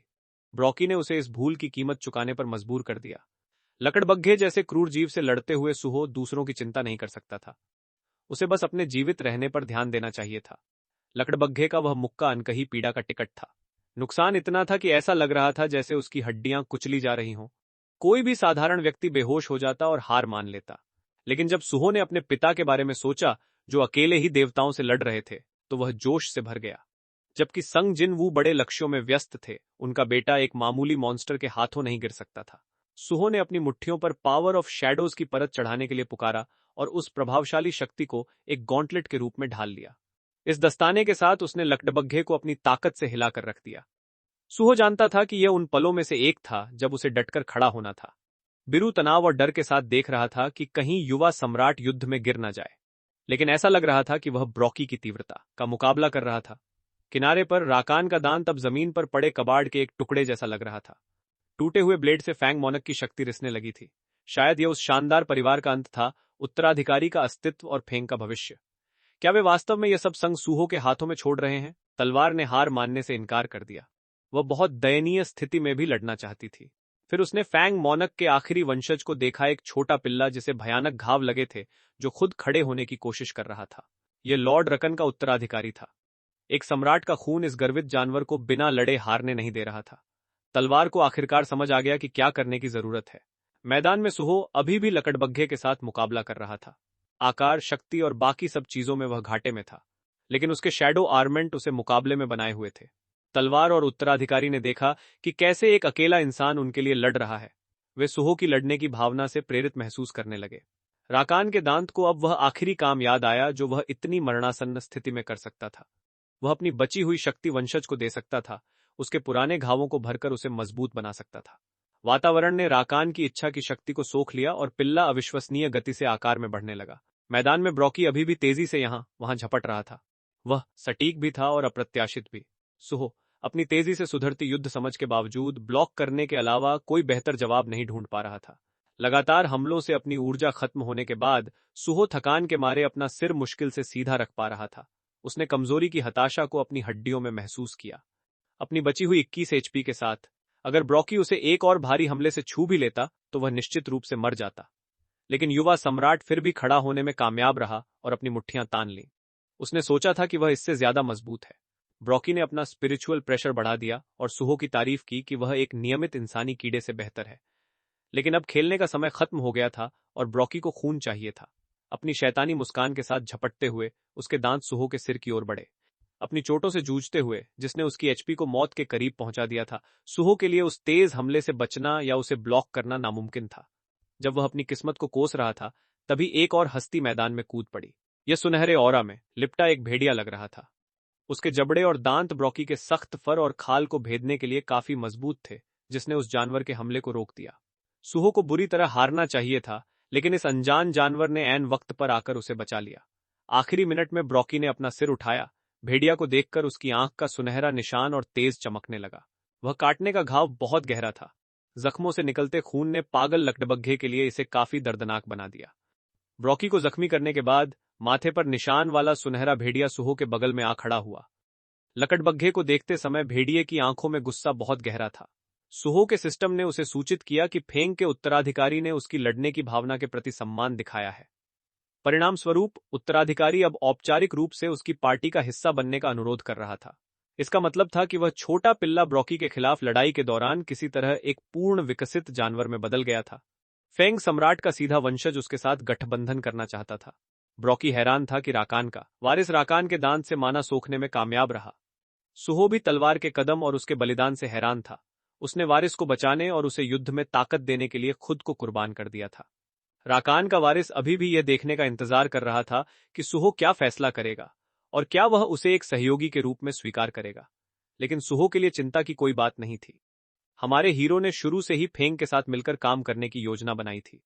सुहो ने प्रस्ताव स्वीकार किया और यस बटन दबा दिया। अब उसने फेंग के उत्तराधिकारी को सफलतापूर्वक अपने सहयोगी के रूप में शामिल कर लिया था। दोस्तों, आज की कहानी यहीं खत्म होती है।